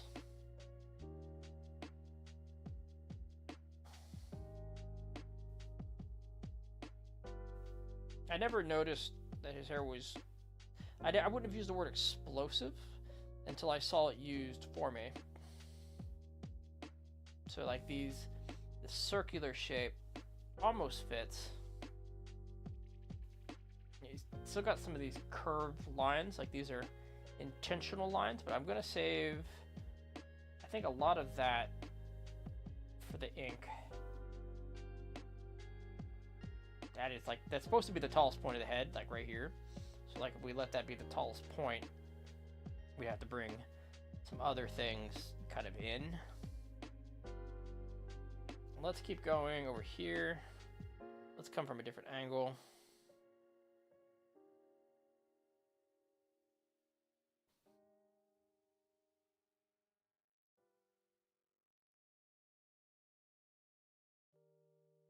Kind of copying some of the explosiveness. So we should do that also with like the lines we put down with the ink. So you can see like this isn't There's a lot of little bumps in here. Now, the bangs frame the face. These are maybe a little more important to do well. Especially ones that, like, cover the eyes even a little bit.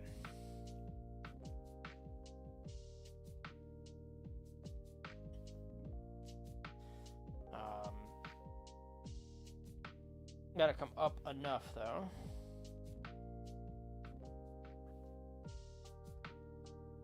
Kind of making it up. Trying not to, but...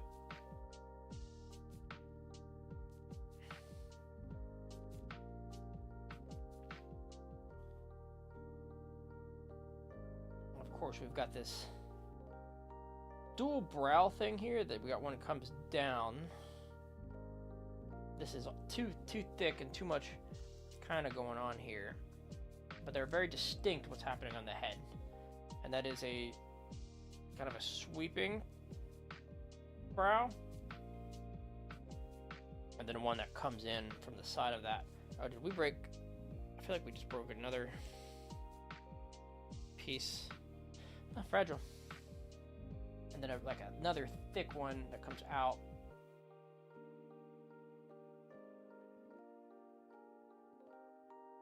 We've got some secondary lines here. I think I kind of want to make these be more committal to these lines, because it can't just ink the correct answer here.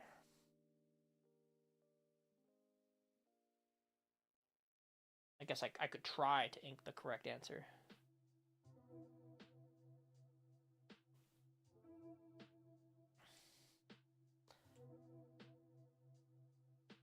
But like one of these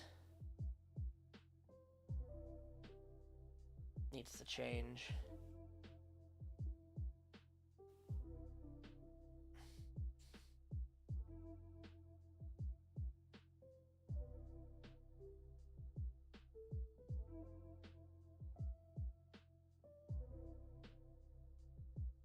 Some of these lines need to change. And this is a thicker line than I want it to be.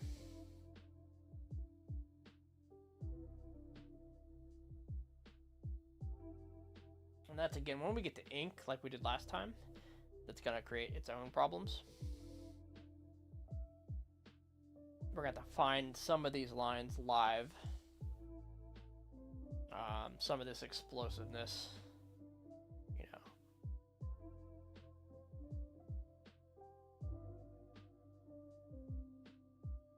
Now it probably comes in a bit more here. So I'm gonna bring the hair in a bit. And it pokes out a bit more on the left, it feels like. I guess this way.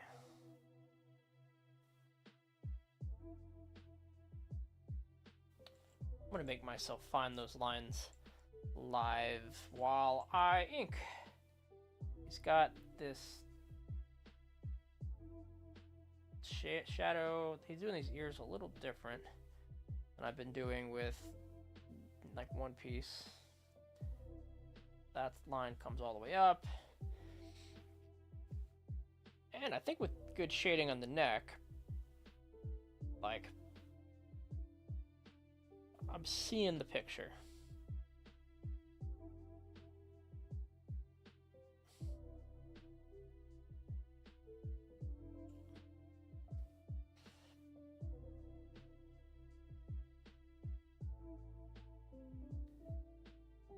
There we go.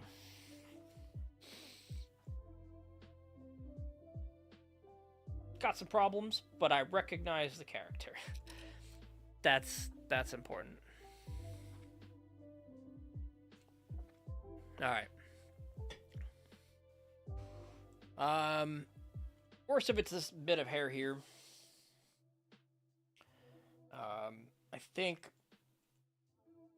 what I see that I can do.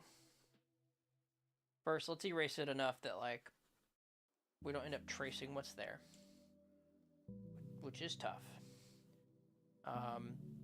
We get this good straight line,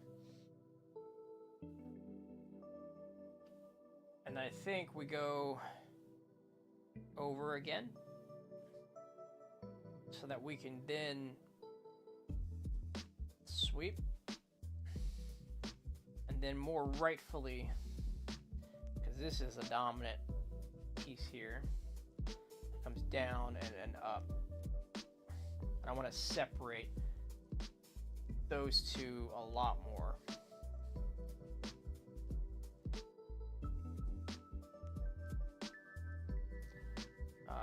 Kind of a face, it frames the face a lot.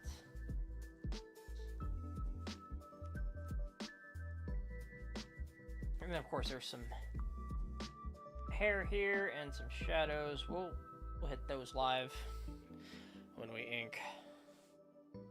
Let's do a hand. Let's find the goddamn hand. Why can't they both be in the pocket? Because sometimes we've got to draw hands. All right. He's got a nice thick outline for us.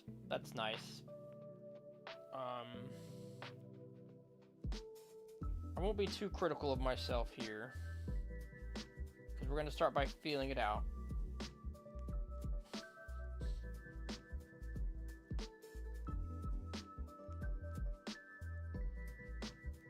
Just kind of each knuckle. And kind of how the relationship between the hand and the rest of it.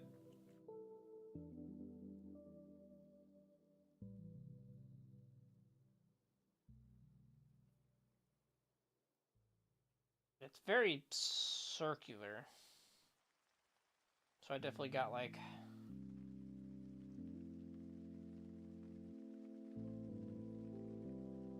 I've got a general shape that I keep with.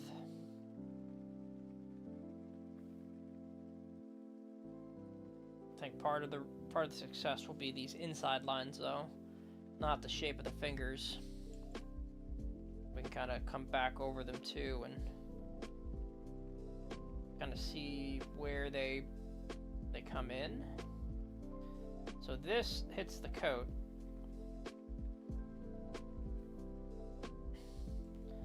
We're missing one finger still, and then we get more of it. And we've kind of bunched it in. I don't think we got the proportions of the finger quite right. Now, if there's going to be something I'm going to go light on, it's going to be time on this hand.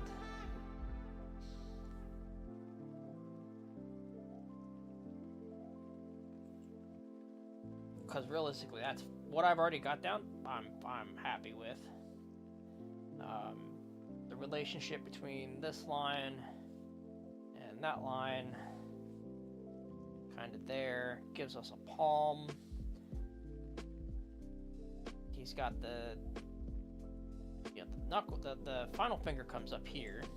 We do have a lot of messy lines in here. I feel like this finger is a little bigger. Maybe a lot bigger. That is the far left hand.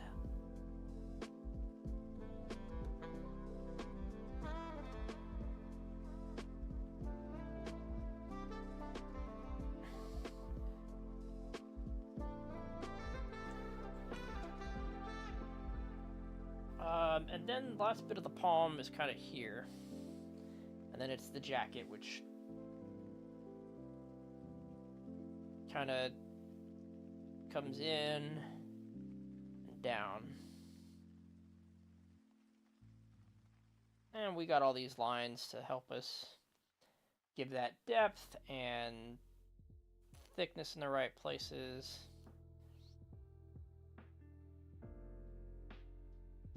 Right, we'll get those stripes in there. Looks like there's 3 lines. One for the actual coat, a thick line, which will probably disappear into the body. Yeah, it's a little off from the photo, but I'm gonna fucking take that hand. We're moving on. Pants. All right, so what we've done is we've kind of extended the photo, I think, to the right and to up. We've done this. I think that messes with the proportions of everything. So let's be generous with ourselves down here and add, like, the boot. The flat part of the boot, right? It comes kind of out. In, down. It does pass the center line. This is a big portion of the photo, or the art. We've got this like cuff. It's a lot of black. We're gonna hatch this, but you know, we're gonna fill it all in. But I do want the general shape to work.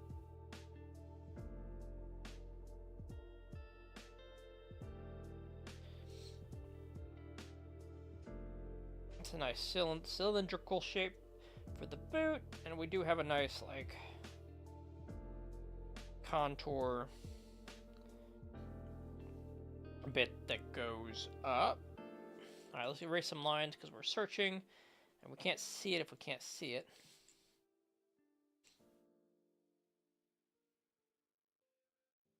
Again, it's all black and hashed. So if I feel like the contour's good, I think we get some of this shadow outlined. Like, just like this. The big shapes.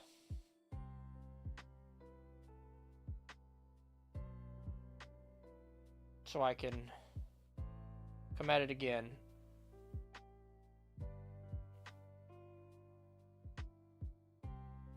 Get the right kind of hash coloring on it. And then cheat a little bit with this boot. As long as I can get this bottom half looking fine. I think, you know, that straight line, this curve to the end, and it barely a heel. Right? Barely a heel, and we get that back here. And we've got plenty to work with on the left side. We can... That seems fine. This line... Extend it out a bit.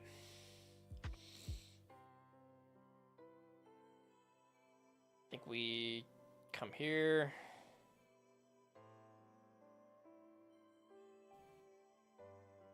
We've got this notion here with the pants and a line of highlight for the top of the boot. Like right there. The shoe, the boot. And then this like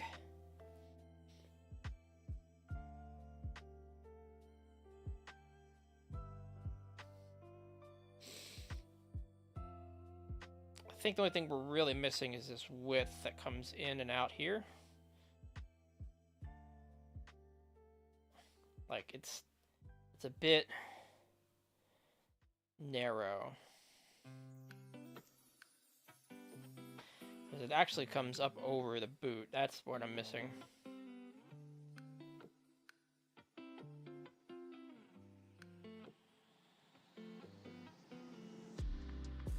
Does this line maybe need to come up? I think am I oh right, it just keeps unscrewing as I use it. So it's like it's suddenly loose. I didn't know why. Alright, that feels like a better angle. Let's clean up some of these lines. Try to leave the good ones behind. And find the shading.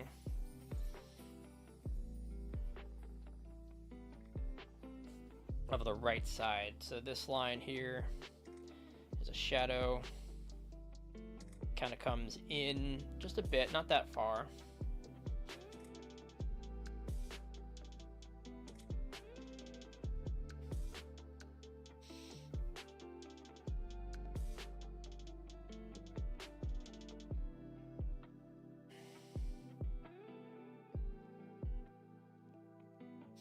Like that.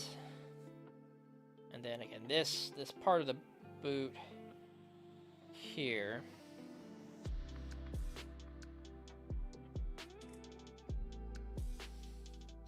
And then this part of the boot.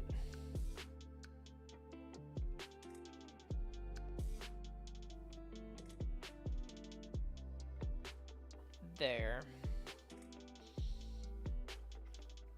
And theoretically,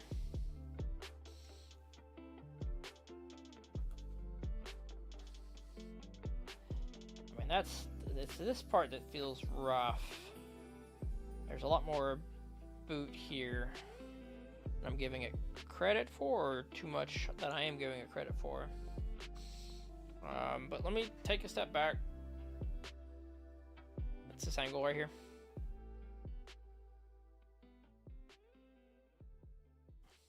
We're gonna make that a solid line. Sketching that out ain't gonna get me anywhere.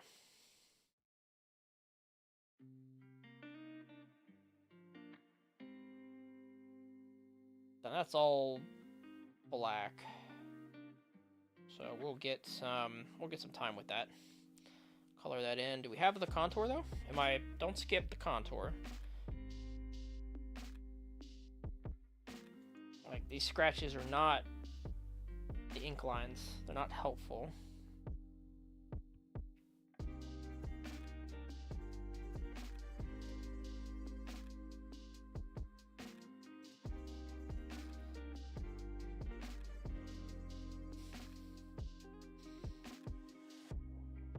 I think they're about to be. We're about to just be like, that's it.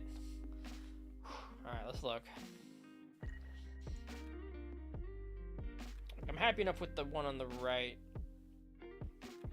We gotta find the rhythm here. Like the pants I'm mostly fine with.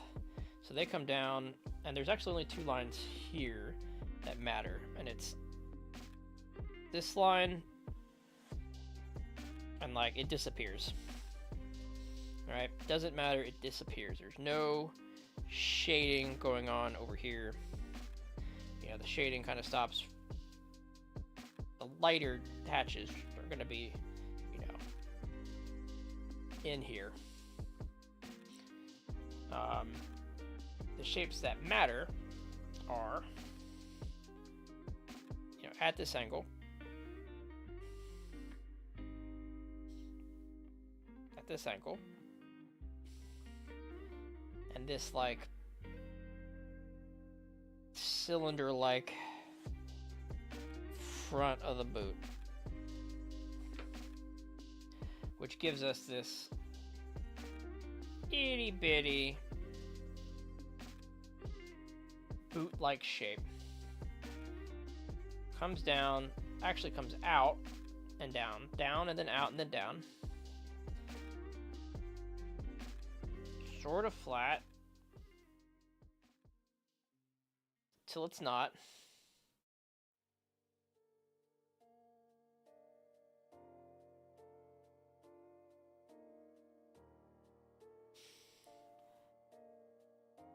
And the only problem I have with this now, I think, is this line. And this has got to be somewhat thick.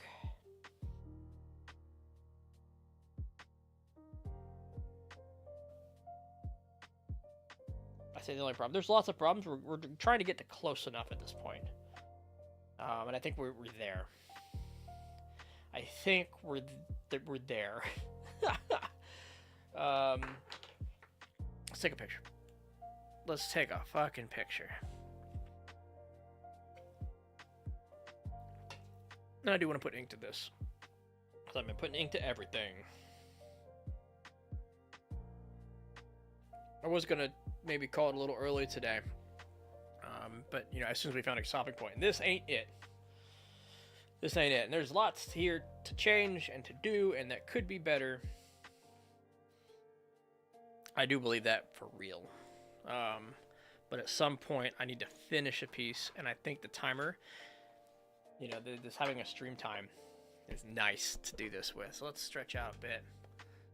Fuck, all right, he's recognizable. It came together. I was so hard on myself at the beginning of this. Did not feel good.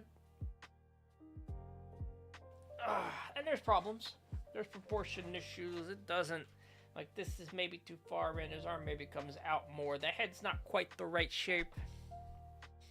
But he's recognizable. All right.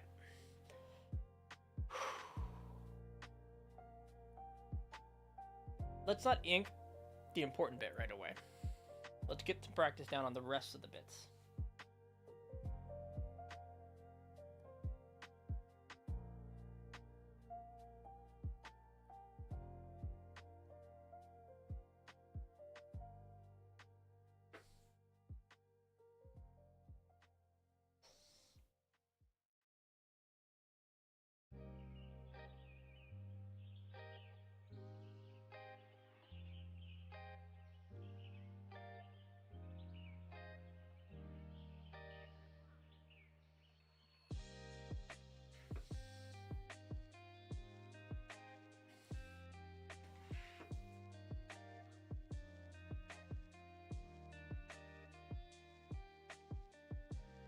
And we'll do any shading work last.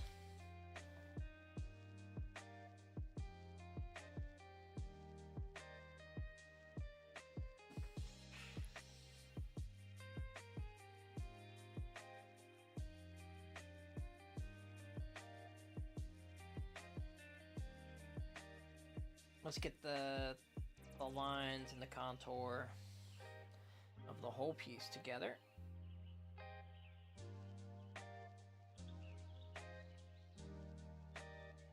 I want to use, now make sure any lines I'm unsure of, we look back at the piece.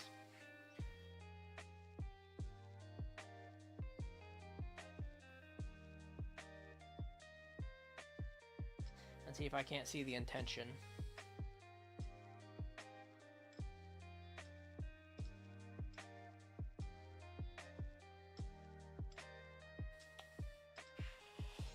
Now, this one, we don't need to do the details necessarily because it's, again, all black in the photo. But these contour lines, these highlight areas, tell the shape of the object a little, or totally. And those I want.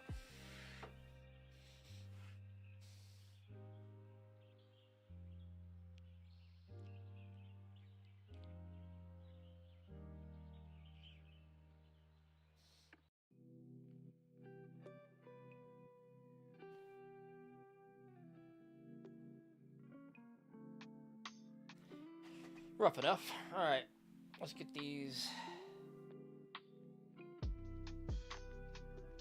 Oh, that line doesn't exist.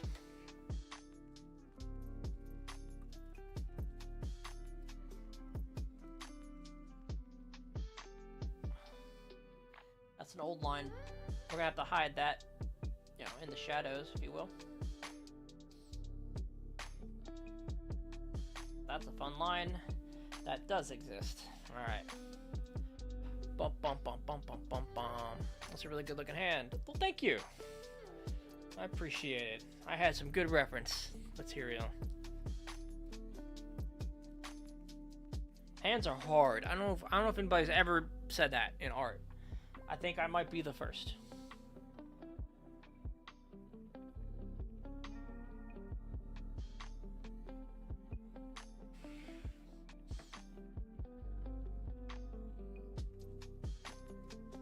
I did take a picture, right? I just can't remember what I just did. Yeah, I did. I took a picture.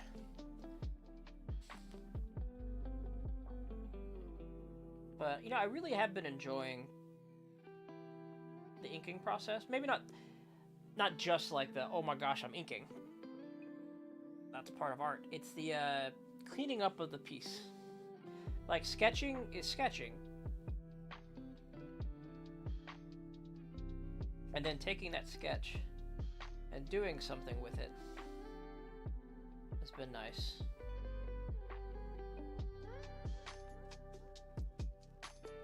Like cleaning up not cleaning up all the lines, but you know, finding all the purposeful ones behind the scratching, committing to them. It's been nice. In some of these cases, taking the middle point of some of these lines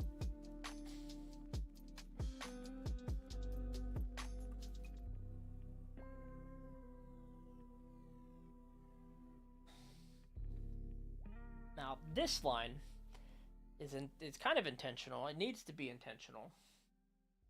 You can only do so much with like this fold, but I think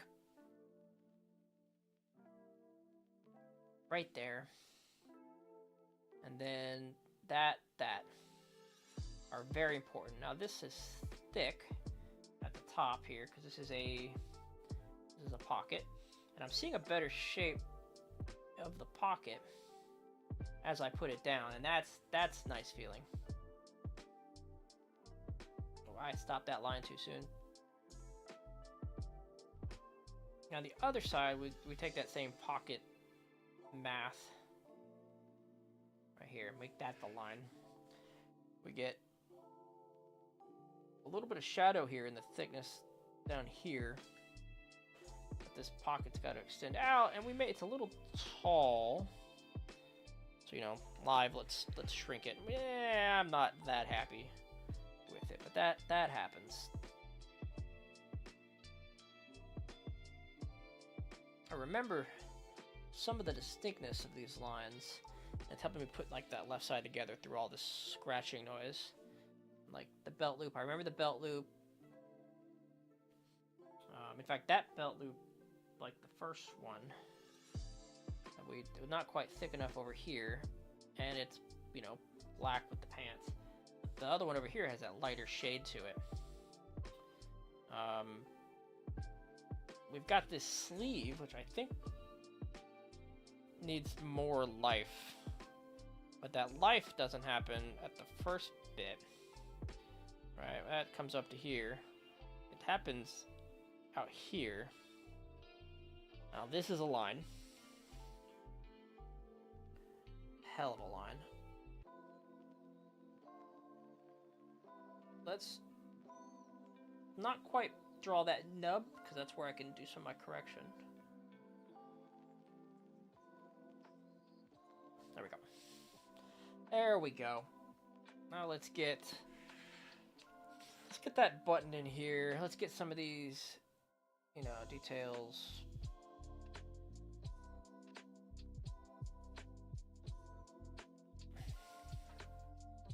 We're working our way up to the more important parts.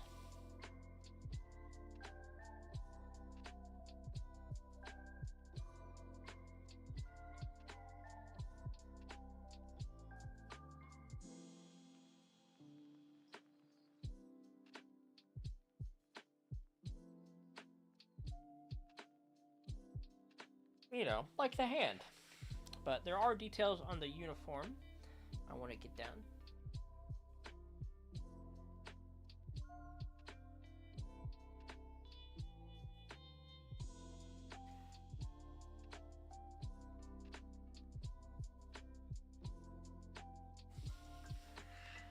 And we got to kind of replicate those on the other side. Don't you get dark on me. Bakugo! Quirk Explosion! He's got specialized sweat glands. Oh.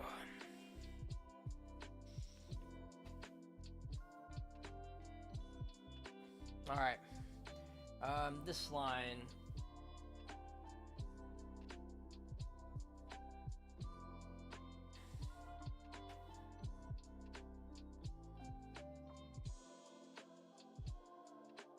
Let's see if we can't translate that, you know, halfway decent hand into the ink. It's a lot of these straight lines I noticed that helped, and like really looking at what's being presented, but also I'm not doing as much of the detail.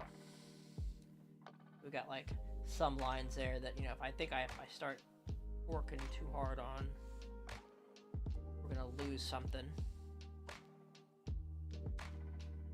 Okay, so that's this cuff. It does come out a bit thicker. We do have this line is filled in. All right, we're matching the other side, and then this is just a thick line that's gonna follow and disappear behind the back. Now we're working up. Let's frame these shoulder boards in, because there's a button we can't forget about.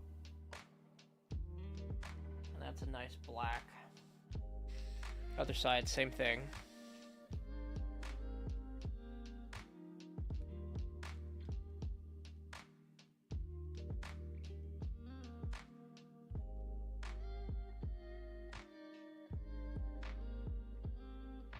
I think I hit that button. That button is going to need, there's going to need to be some eraser over this. I got to pick up some of the graphite that's hiding some of the details. Like the button on the left, I think is hiding behind graphite. It looks like it is.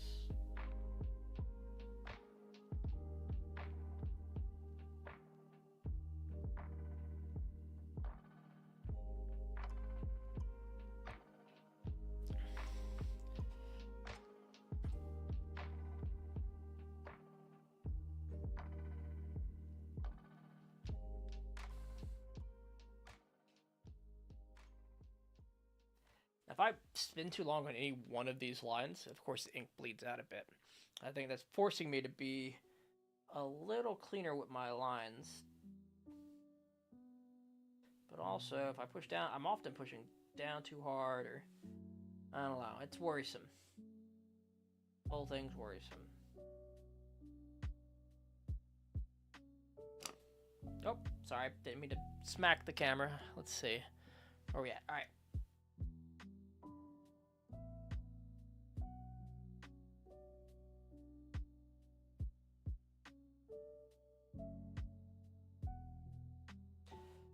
Okie dokie. I mean, not quite, the right proportions here. I think this lapel is much bigger, like wider in the photo.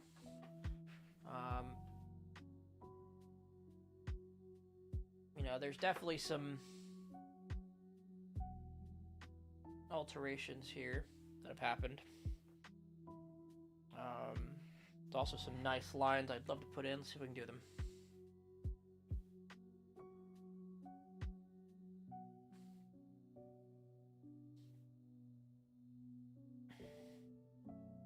Alright, the hard part. Let's put that pencil down for a second. Gotta get this face in here. Oh.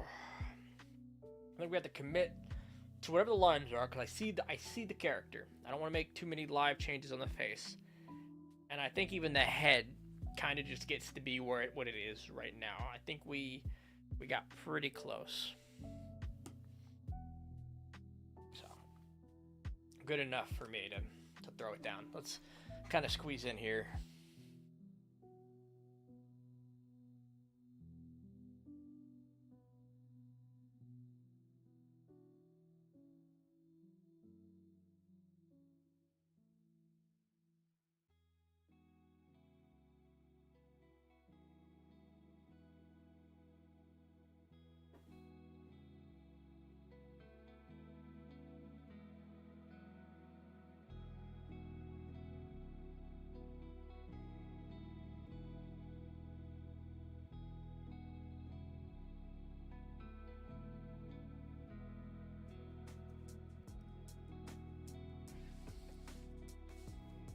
Rotate paper.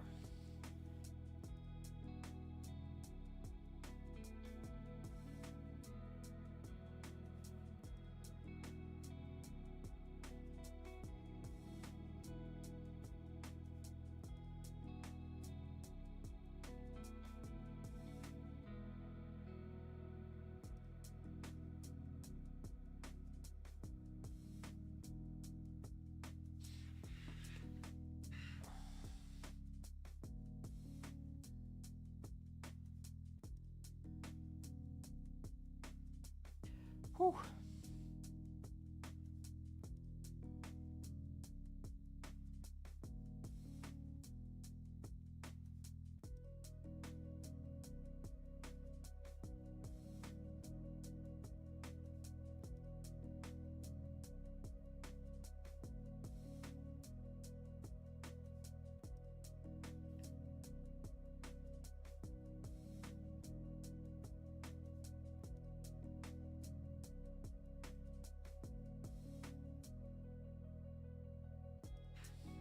There's a dot in there. I can't make that happen.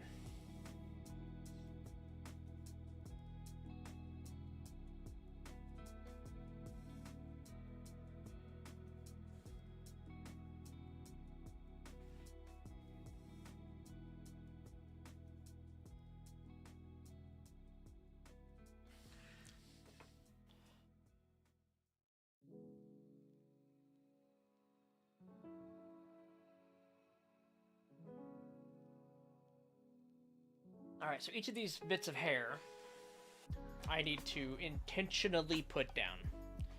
Like, line, line, line. Alright, none of this is zigzagging stuff. Each of these lines with intention.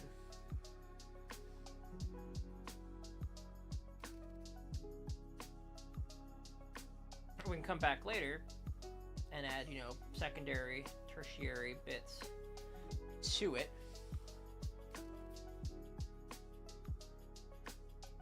Kind of like we are shading.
Kind of have to match some of the shading that I'm going to do on the rest of the body with what I'm going to do here, which is some light hashing.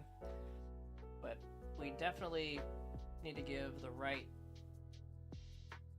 idea here really well. Oh, all right. Let's I think we get this arm kind of like we've done before. Nice quick strokes. All right, there's a couple more places with some more shadow that we've kind of, it's not, I think it's the pants. I think it's just the pants. Maybe like, you know, right there. I do see a section of pants we didn't highlight earlier for shadow, and that's totally in the wrong place, but let's remove the pencil marks. This is one of my favorite parts. Oh wait, thumb. But it's still one of my favorite parts. Not thumbs, thumbs. Nails, there's no nails on him. Can I do that without ruining anything?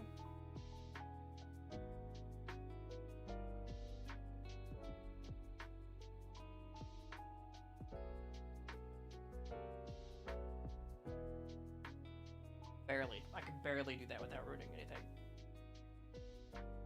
Okay.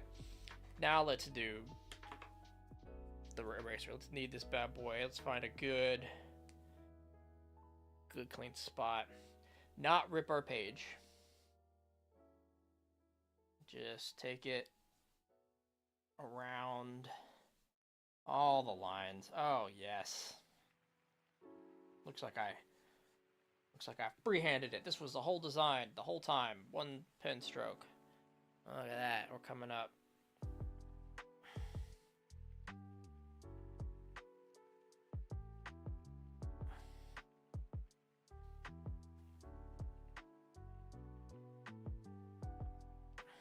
make sure we're not ripping the page.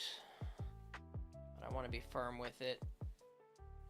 I did have the page pull up on me yesterday, so I'm kind of worried about that. Like, I would hate to rip this paper.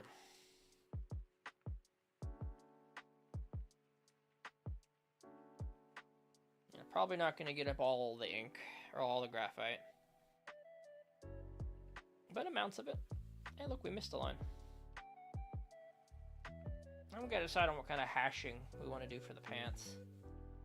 It's not complete unless it's, you know, shaded in down there. And I figure a light hash for the highlights and a heavy hash, maybe actually a hash mark. Hashtags. You know, 2 directional lines and then 1 directional lines.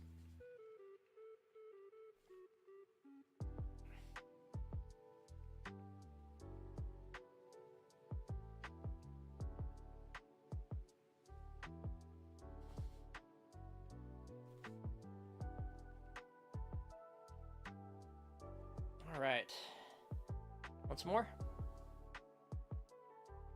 I guess the teeth need to be real white. There's like a lot of ink in, not ink, a lot of graphite in there. Definitely some ink in there. God, we took so long to find this form. Like, we took a long time. We did start this 2 hours ago. I guess that's not that long. Art just takes time, and I've got to get used to it. The more I know about that, the more I do that, the more I understand that my works will take time. You get some patience behind me. Alright. I'm going to take a picture of that, just in case we really screw it up. Pictures, pictures, pictures. Bam. Alright. Not that I've been too sad about any real big screw-ups, but let's start with a light hashing on everything. Just like a one-directional.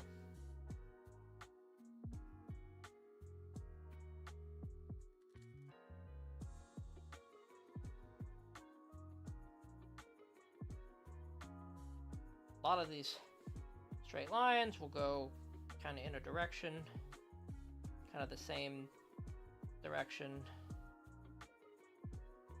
generally the whole time.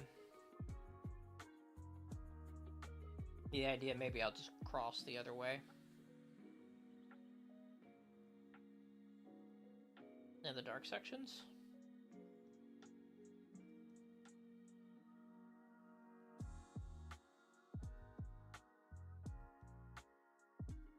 Maybe shade in the edges like the Ichigo photo.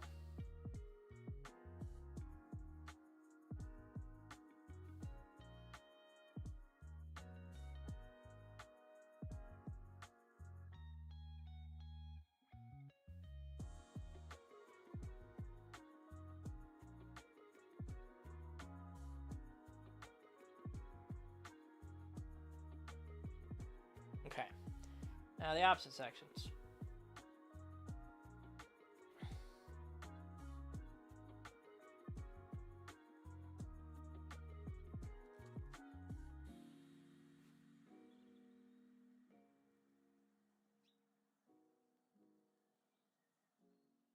So what I'm trying not to do here is lose a whole pen's worth of ink. But also, we can do it. This is a method of inking. We want to find this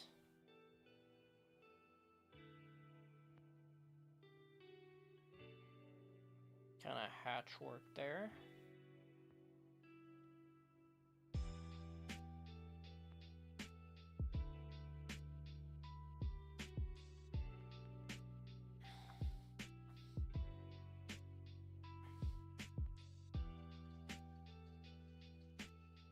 Alright.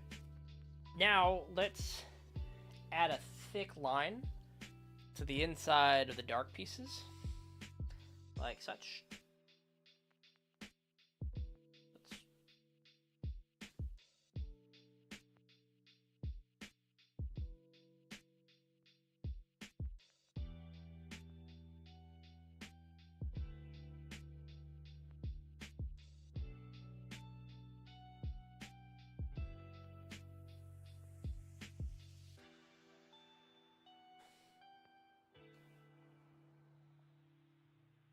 there's some clear highlights here.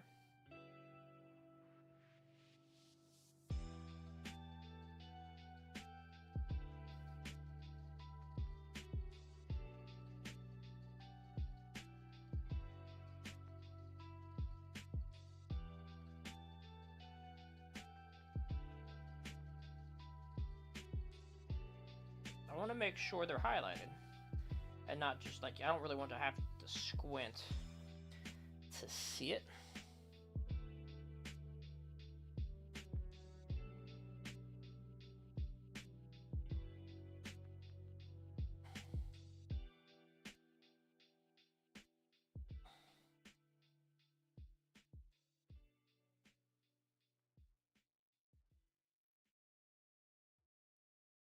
So I wonder if this helps.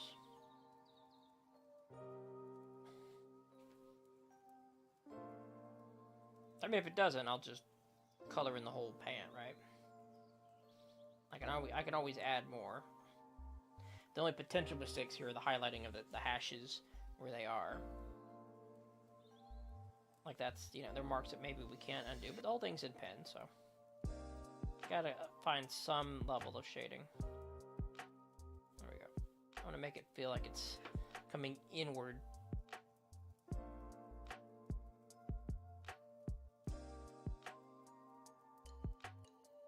I want this scribble to be a thing. I don't want necessarily like this flat line. I want it to have some uncertainty on the edges.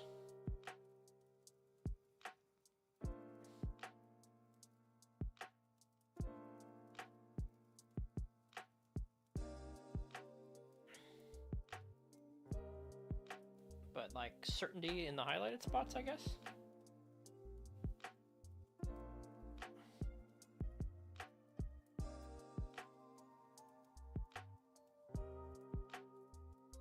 Let's be careful with this belt.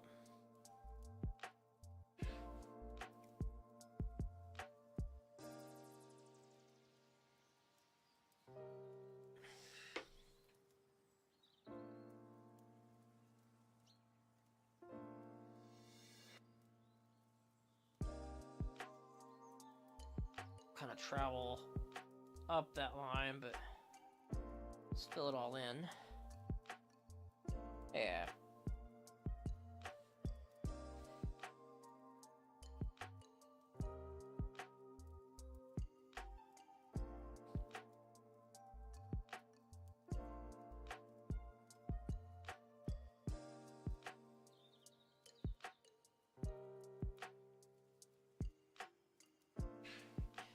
This is a highlight down here worth making sure we get.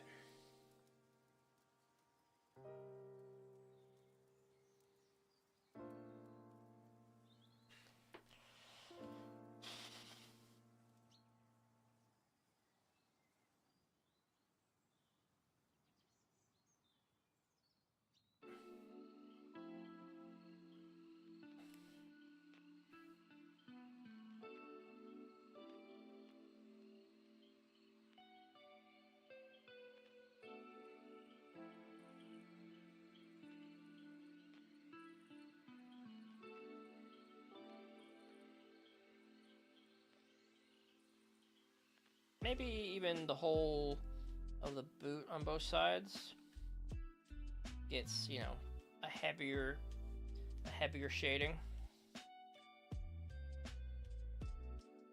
And while I'm at it, you know what feels thin is the outside of the pants, and then I think we're done. So like if I gave that some width.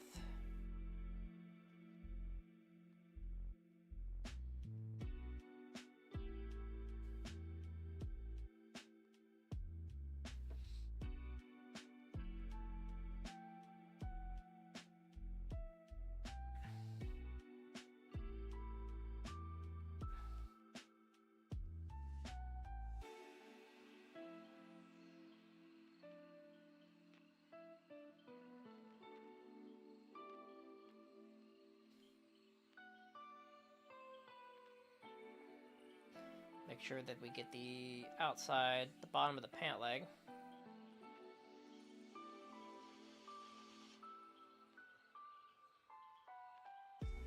Separate from, you know, pant, the boot. Get those, touch those boots up again with a little more ink before we overdo it.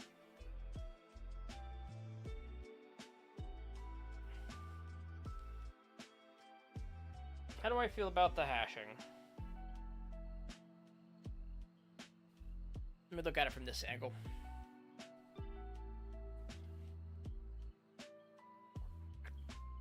It kind of distracts a bit too much. Like I should hash it a third time, maybe? Like,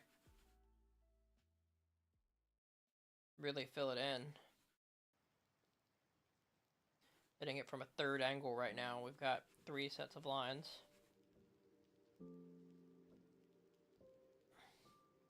It definitely draws the eye, which is not where I necessarily want it to go.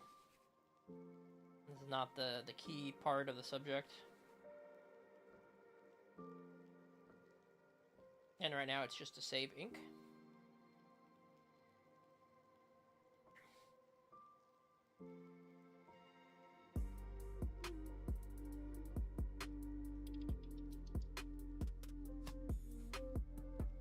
Now the highlight feels fine.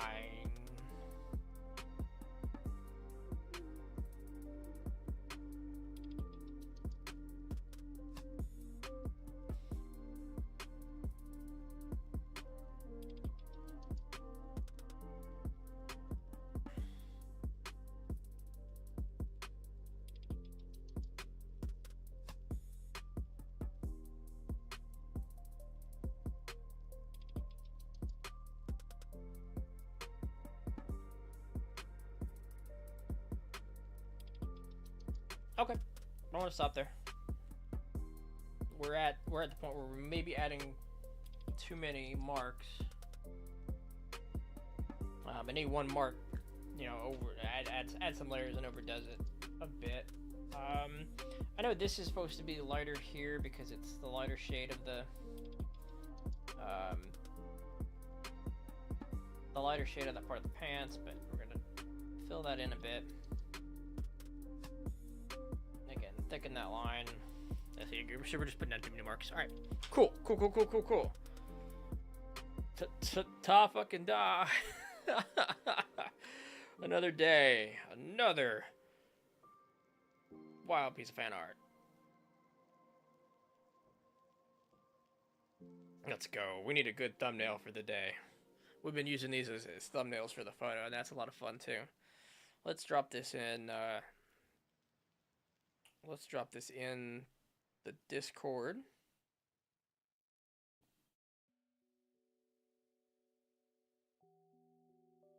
It's always fun. It's fun for me to post this down here. Really enjoy sharing the work at the end of the day. Actually, really enjoy having a work at the end of the day. Like, there's definitely a... Oh. There's a part that, you know, I have something to show for it, which is always... It has been nice. It has been really nice. It's not something I've always done with art on my previous attempts. You know, you get in and you're putting down boxes or lines or squares, you're trying to do heads, you're trying to get repetition, you know, it's those foundations that, you know, everybody will tell you to do. And I believe heavily in learning the foundations of any task. So the fact that they're outlined everywhere for you draws me to them. But then hours and hours of work later, it's not like I can go, hey honey, look at the boxes I made. Aren't they better than the boxes I made yesterday? So this has been a nice change of pace to what I would normally get drawn into. I gotta feel good. I feel good about it.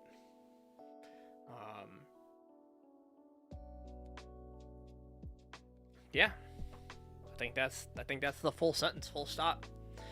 So I'll put this in the announcements too on the channel, because not, you know, maybe when I would have gone live tomorrow, you'll go, where's Yat? And I know I'm going to get at least one message. Hey, why aren't you live? So I'm not going to be live again until next Thursday. So I won't be live for the rest of this week or the beginning of next week. We're going on a nice little vacation. I'm going to make sure to pack my sketchbook with me to get some work and maybe some practice in, right? To get some good finish arts as well. Because I can't say I did. Oh, sorry. I just saw a line. I didn't draw. I'm not changing it. You're changing it.